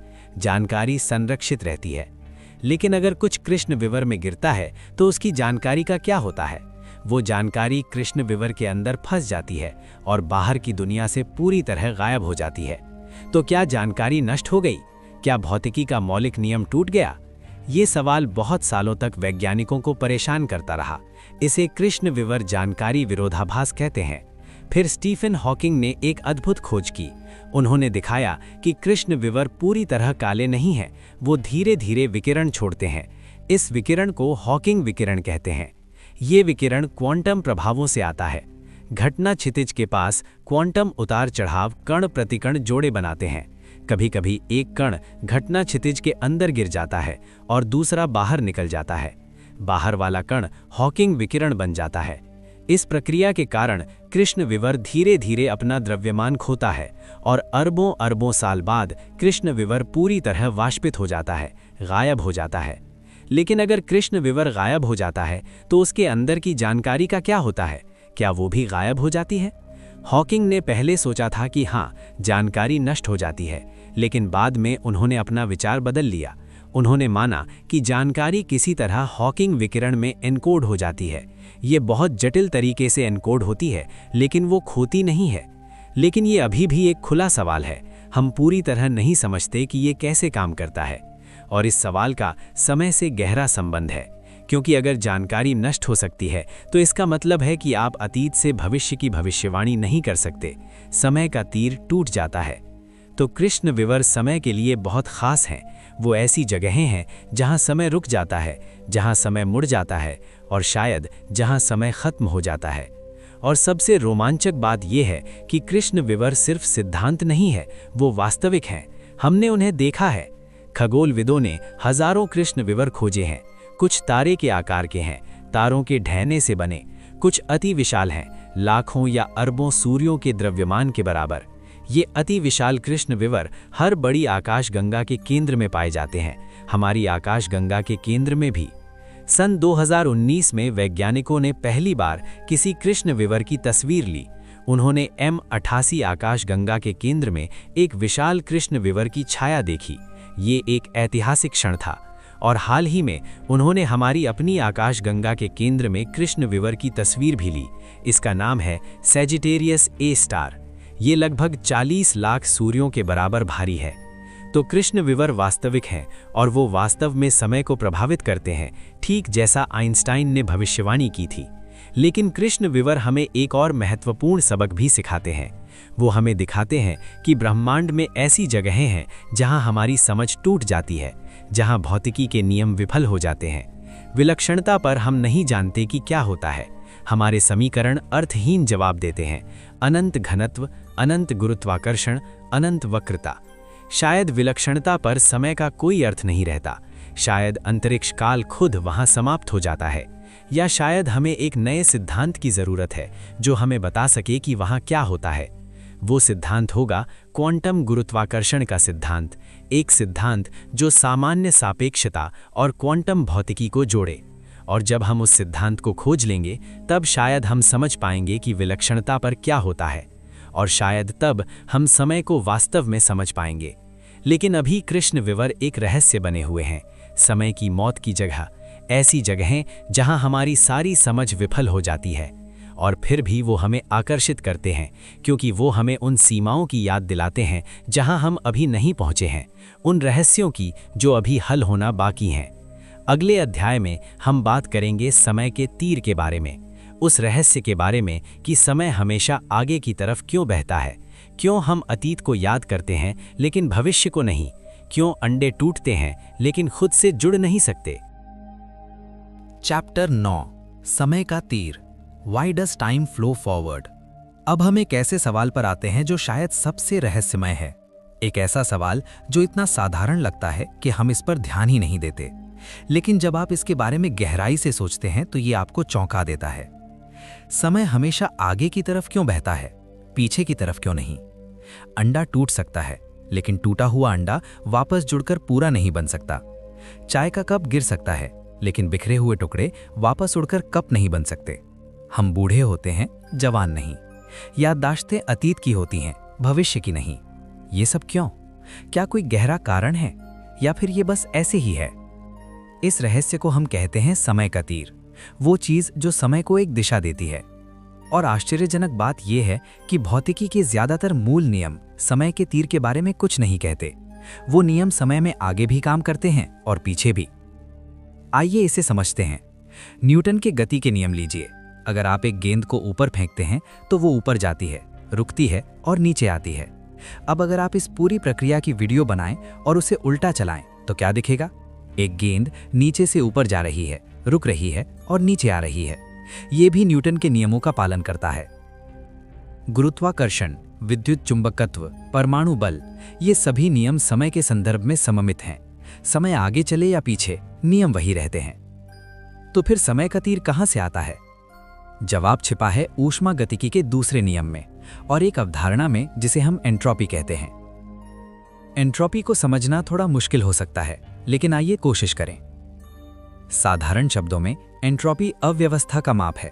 किसी व्यवस्था में कितनी अव्यवस्था है, कितना उलझाव है, ये एंट्रोपी बताती है। कल्पना कीजिए एक कमरे की। अगर कमरा साफ सुथरा है, सब कुछ अपनी जगह पर है, किताबें शेल्फ पर हैं, कपड़े अलमारी में हैं, तो ये कम एंट्रोपी की स्थिति है। अब अगर कमरा बिखरा हुआ है, किताबें फर्श पर पड़ी हैं, कपड़े इधर उधर फैले हैं, तो ये ज्यादा एंट्रोपी की स्थिति है। और ऊष्मागतिकी का दूसरा नियम कहता है कि बंद व्यवस्था में एंट्रोपी हमेशा बढ़ती है, कभी घटती नहीं। मतलब अगर आप कमरे को बिना कोशिश किए छोड़ दें तो वो अपने आप साफ नहीं होगा, बल्कि धीरे धीरे और बिखरता जाएगा, क्योंकि एंट्रोपी बढ़ रही है। अंडा टूटता है क्योंकि टूटे अंडे की एंट्रोपी पूरे अंडे से ज्यादा है। बिखरे टुकड़े ज्यादा अव्यवस्थित हैं और प्रकृति अव्यवस्था की तरफ बढ़ती है। चाय का कप गिरता है और टूटता है, लेकिन टूटे टुकड़े कभी वापस उड़कर कप नहीं बनते, क्योंकि ऐसा होने के लिए एंट्रोपी घटनी पड़ेगी और ऊष्मागतिकी का दूसरा नियम इसकी अनुमति नहीं देता। तो एंट्रोपी है वो चीज जो समय को एक दिशा देती है। एंट्रोपी हमेशा बढ़ती है और इसी बढ़ोतरी को हम समय का आगे बहना कहते हैं। लेकिन रुकिए, सवाल ये है कि एंट्रोपी हमेशा क्यों बढ़ती है? क्या कोई गहरा कारण है? जवाब है संभावना। ये सब संभावना का खेल है। आइए फिर से उस कमरे की कल्पना करें। कितने तरीके हैं जिनसे आप कमरे को साफ सुथरा रख सकते हैं? बहुत कम। हर चीज को अपनी खास जगह पर रखना होगा। अब कितने तरीके हैं जिनसे कमरा बिखरा हुआ हो सकता है? अनगिनत। किताबें फर्श पर कहीं भी हो सकती हैं, कपड़े कहीं भी फेंके हो सकते हैं। तो साफ कमरे की तुलना में बिखरे कमरे के बहुत ज्यादा संभव तरीके हैं। इसलिए अगर चीजें बेतरतीब ढंग से हिलती डुलती हैं तो कमरा बिखरी हुई अवस्था में पहुंचने की संभावना ज्यादा है। ठीक यही बात पूरे ब्रह्मांड पर लागू होती है। उच्च एंट्रोपी की अवस्थाओं के निम्न एंट्रोपी की तुलना में बहुत ज्यादा संभव तरीके हैं। इसलिए ब्रह्मांड उच्च एंट्रोपी की तरफ बढ़ता है और यही बढ़ोतरी समय का तीर बनाती है। लेकिन अब एक बहुत गहरा सवाल आता है। अगर एंट्रोपी हमेशा बढ़ती है तो अतीत में ये कम कैसे थी? सोचिए, आज ब्रह्मांड में बहुत एंट्रोपी है। कल इससे कम थी, परसों इससे भी कम थी और अगर हम पीछे जाते रहें तो बिग बैंग के समय एंट्रोपी बहुत बहुत कम थी। लेकिन क्यों बिग बैंग के समय ब्रह्मांड इतनी कम एंट्रोपी की अवस्था में क्यों था? ये एक बहुत बड़ा रहस्य है और इसका कोई पक्का जवाब अभी तक नहीं मिला है। कुछ वैज्ञानिकों का मानना है कि ये सिर्फ संयोग है। ब्रह्मांड एक बहुत विशेष कम एंट्रोपी की अवस्था में शुरू हुआ और उसके बाद से एंट्रोपी बढ़ती जा रही है। लेकिन दूसरे वैज्ञानिकों का मानना है कि इसके पीछे कोई गहरा कारण होना चाहिए। शायद गुरुत्वाकर्षण का कोई विशेष गुण, शायद क्वांटम भौतिकी का कोई पहलू, या फिर शायद कुछ और जो हम अभी नहीं समझते। एक दिलचस्प विचार यह है कि गुरुत्वाकर्षण एंट्रोपी को अलग तरीके से प्रभावित करता है। आमतौर पर अगर चीजें फैली हुई हैं तो एंट्रोपी ज्यादा होती है। अगर सब कुछ एक जगह इकट्ठा है तो एंट्रोपी कम होती है। लेकिन गुरुत्वाकर्षण के साथ ये उल्टा हो जाता है। जब पदार्थ फैला हुआ है, समान रूप से बिखरा हुआ है, तो ये कम एंट्रोपी है। और जब पदार्थ एक साथ इकट्ठा होता है, गुच्छे बनाता है, तारे बनाता है, आकाशगंगाएं बनाता है, तो एंट्रोपी बढ़ती है। ये थोड़ा उल्टा लगता है, लेकिन गुरुत्वाकर्षण ही ऐसा है। बिग बैंग के बाद ब्रह्मांड बहुत चिकना और समान था। पदार्थ लगभग समान रूप से फैला हुआ था। ये गुरुत्वाकर्षण के लिए कम एंट्रोपी की अवस्था थी। फिर गुरुत्वाकर्षण ने काम करना शुरू किया। पदार्थ एक साथ इकट्ठा होने लगा, गुच्छे बने, फिर तारे बने, फिर आकाशगंगाएं बनी और एंट्रोपी बढ़ती गई। और आखिरकार कुछ तारे इतने भारी हो गए कि वो कृष्ण विवर बन गए। और कृष्ण विवरों में बहुत ज्यादा एंट्रोपी होती है। एक कृष्ण विवर ब्रह्मांड में सबसे ज्यादा एंट्रोपी वाली चीज है। तो ब्रह्मांड एक कम एंट्रोपी की अवस्था से शुरू हुआ और उच्च एंट्रोपी की तरफ बढ़ रहा है, और यही समय का तीर है। लेकिन सवाल अभी भी बना रहता है, ब्रह्मांड इतनी कम एंट्रोपी से क्यों शुरू हुआ? कुछ वैज्ञानिकों का सुझाव है कि शायद हमारा ब्रह्मांड एक बड़े बहुविश्व का हिस्सा है और अलग अलग ब्रह्मांड अलग अलग प्रारंभिक एंट्रोपी के साथ शुरू होते हैं। हम एक ऐसे ब्रह्मांड में हैं जो कम एंट्रोपी से शुरू हुआ, क्योंकि सिर्फ ऐसे ब्रह्मांडों में जीवन संभव है। ये विचार को मानववादी सिद्धांत कहते हैं। हम यहाँ हैं क्योंकि ब्रह्मांड ऐसा है जो हमारे अस्तित्व की अनुमति देता है। लेकिन कुछ वैज्ञानिक इस सिद्धांत से संतुष्ट नहीं हैं। वो चाहते हैं कि कोई गहरा भौतिक कारण हो। अब आइए सोचें कि अगर समय का तीर नहीं होता तो क्या होता? अगर एंट्रोपी नहीं बढ़ती तो अतीत और भविष्य में कोई अंतर नहीं होता। टूटे अंडे वापस जुड़ सकते थे, बिखरी चाय वापस कप में जा सकती थी, हम याददाश्तें भविष्य की भी बना सकते थे, सिर्फ अतीत की नहीं। ये एक बहुत अजीब दुनिया होती, एक ऐसी दुनिया जहां कारण और परिणाम का कोई मतलब नहीं होता, जहां समय का कोई अर्थ नहीं होता। और शायद जीवन भी संभव नहीं होता, क्योंकि जीवन निम्न एंट्रोपी की अवस्थाओं को बनाने और बनाए रखने पर निर्भर करता है। हमारे शरीर व्यवस्थित हैं, संगठित हैं। हम खाना खाते हैं जो निम्न एंट्रोपी का है और ऊर्जा लेते हैं। फिर हम उच्च एंट्रोपी का कचरा बाहर निकालते हैं। अगर एंट्रोपी नहीं बढ़ती तो ये प्रक्रिया काम नहीं करती, जीवन असंभव होता। तो समय का तीर सिर्फ एक रोचक विशेषता नहीं है, ये जीवन के लिए आवश्यक है। अब एक और दिलचस्प सवाल, क्या समय का तीर हमेशा एक ही दिशा में रहेगा? अभी ब्रह्मांड फैल रहा है और जैसा लगता है ये हमेशा फैलता रहेगा। एंट्रोपी बढ़ती रहेगी। अरबों अरबों साल बाद सारे तारे बुझ जाएंगे, सारी ऊर्जा फैल जाएगी, ब्रह्मांड एक ठंडी अंधेरी खाली जगह बन जाएगा। इसे ऊष्मीय मृत्यु कहते हैं। उस अवस्था में एंट्रोपी अधिकतम होगी, कुछ भी नहीं बदलेगा और शायद समय का कोई अर्थ नहीं रहेगा। लेकिन कुछ वैज्ञानिकों ने सोचा है कि क्या होगा अगर ब्रह्मांड फैलना बंद कर दे और सिकुड़ना शुरू कर दे। अगर एक बिग क्रंच हो तो क्या समय का तीर पलट जाएगा? क्या एंट्रोपी घटने लगेगी? क्या टूटे अंडे जुड़ने लगेंगे? क्या हम जवान होने लगेंगे? ज्यादातर वैज्ञानिकों का मानना है कि नहीं, समय का तीर सिर्फ ब्रह्मांड के फैलने या सिकुड़ने पर निर्भर नहीं करता, ये एंट्रोपी पर निर्भर करता है। और एंट्रोपी हमेशा बढ़ती रहेगी, चाहे ब्रह्मांड फैले या सिकुड़े। लेकिन कुछ वैज्ञानिकों का अलग विचार है। वो सोचते हैं कि शायद बिग क्रंच के समय का तीर पलट जाए। ये एक अल्पसंख्यक विचार है, लेकिन ये दिलचस्प है। कल्पना कीजिए अगर ऐसा हो तो जैसे जैसे ब्रह्मांड सिकुड़ेगा, हर चीज उल्टी होने लगेगी। लोग कब्रों से उठेंगे, जवान होंगे, बच्चे बनेंगे और अंततः अपनी माँ के गर्भ में वापस चले जाएंगे। तारे बनने की बजाय टूटेंगे, प्रकाश अंधेरे में बदल जाएगा।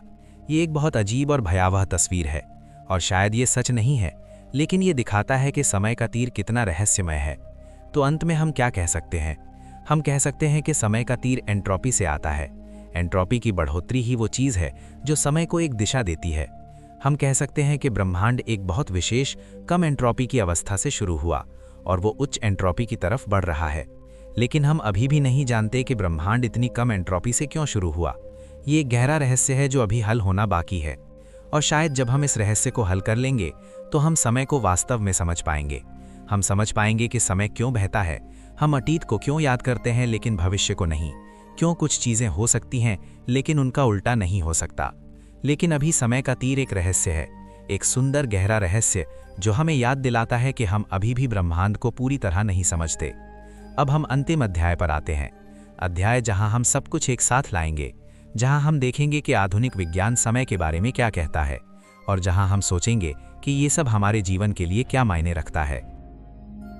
चैप्टर 10, समय की असलियत, the ultimate truth about time. हम एक लंबी यात्रा पर रहे हैं। हमने समय के बारे में सवाल पूछे हैं, रहस्यों को खोजा है, और विज्ञान ने हमें जो बताया है उसे समझने की कोशिश की है। अब समय आ गया है कि हम सब कुछ एक साथ लाएं, कि हम देखें कि समय वास्तव में क्या है और कि ये हमारे जीवन के लिए क्या मायने रखता है। तो समय क्या है? इस सवाल का कोई एक सरल जवाब नहीं है, क्योंकि समय कई चीजों का मिश्रण है। ये एक साथ कई चेहरों वाला है। एक स्तर पर समय वो है जो हम हर दिन अनुभव करते हैं। सुबह होती है, फिर दोपहर, फिर शाम, फिर रात। हम बड़े होते हैं, बूढ़े होते हैं, चीजें बदलती हैं। यह है मनोवैज्ञानिक समय, वो समय जो हमारी चेतना में है, जो हमारी यादों में है। दूसरे स्तर पर समय अंतरिक्ष काल का एक आयाम है। वो 4 आयामी ताने बाने का हिस्सा है जिसमें हम रहते हैं। ये भौतिक समय है, वो समय जो गुरुत्वाकर्षण से मुड़ता है, जो गति से धीमा होता है, वो समय जिसे आइंस्टाइन ने समझाया। तीसरे स्तर पर समय शायद कुछ और गहरी चीज से उभरता है, शायद क्वांटम जानकारी से, शायद उलझाव से।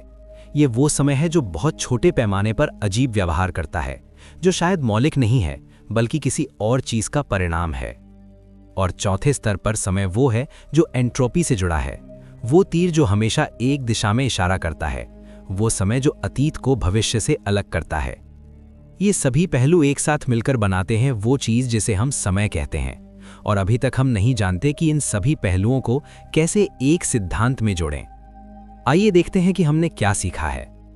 हमने सीखा कि समय की एक शुरुआत थी, बिग बैंग के साथ, लगभग 14 अरब साल पहले। उससे पहले समय का कोई अर्थ नहीं था, कोई पहले नहीं था, बस एक विलक्षणता थी जहां सब कुछ शुरू हुआ। हमने सीखा कि समय और अंतरिक्ष अलग नहीं है, वो एक ही चीज के 2 पहलू हैं। अंतरिक्ष काल का ताना बाना जो मुड़ सकता है, खिंच सकता है, लहरा सकता है। हमने सीखा कि समय सबके लिए एक जैसा नहीं बहता। गति आपके समय को धीमा कर देती है, गुरुत्वाकर्षण आपके समय को धीमा कर देता है। कोई सार्वभौमिक अभी नहीं है, हर किसी का अपना व्यक्तिगत समय है। हमने सीखा कि शायद भविष्य पहले से मौजूद है, शायद अतीत, वर्तमान और भविष्य सब एक साथ हैं, एक 4 आयामी खंड में जमे हुए हैं। शायद समय का बहना एक भ्रम है।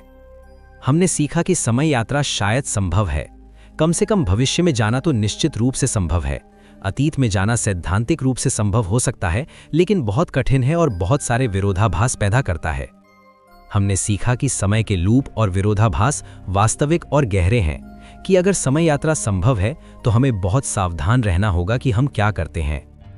हमने सीखा कि क्वांटम दुनिया में समय अजीब है, शायद भविष्य अतीत को प्रभावित कर सकता है, शायद घटनाओं का कोई निश्चित क्रम नहीं है, शायद समय खुद कोई मौलिक चीज नहीं है। हमने सीखा कि कृष्ण विवर ऐसी जगहें हैं जहां समय रुक जाता है, जहां समय का कोई अर्थ नहीं रहता, जहां हमारी सारी समझ टूट जाती है। और हमने सीखा कि समय का तीर एंट्रोपी से आता है, कि अव्यवस्था की बढ़ोतरी ही वो चीज है जो समय को एक दिशा देती है, और कि ब्रह्मांड एक बहुत विशेष कम एंट्रोपी की अवस्था से शुरू हुआ था। लेकिन सभी इन बातों के बाद भी हमारे पास अभी भी बहुत सारे अनुत्तरित सवाल हैं। हम नहीं जानते कि समय की प्रकृति वास्तव में क्या है, क्या ये मौलिक है या किसी और चीज से उभरता है। हम नहीं जानते कि भविष्य पहले से मौजूद है या नहीं, क्या हमारे पास वास्तव में स्वतंत्र इच्छा है या सब कुछ पूर्व निर्धारित है। हम नहीं जानते कि ब्रह्मांड इतनी कम एंट्रोपी से क्यों शुरू हुआ। ये शायद समय के रहस्य को समझने की कुंजी है, लेकिन हमारे पास जवाब नहीं है। हम नहीं जानते कि कैसे क्वांटम भौतिकी और सामान्य सापेक्षता को एक साथ जोड़ें, और जब तक हम ये नहीं जानते हम समय को पूरी तरह नहीं समझ सकते। हम नहीं जानते कि विलक्षणता पर क्या होता है, क्या समय वहां समाप्त हो जाता है या कुछ और होता है। और सबसे महत्वपूर्ण, हम नहीं जानते कि चेतना और समय कैसे जुड़े हैं, क्यों हमें लगता है कि समय बह रहा है, क्यों हम वर्तमान में फंसे हुए हैं, अतीत और भविष्य से अलग।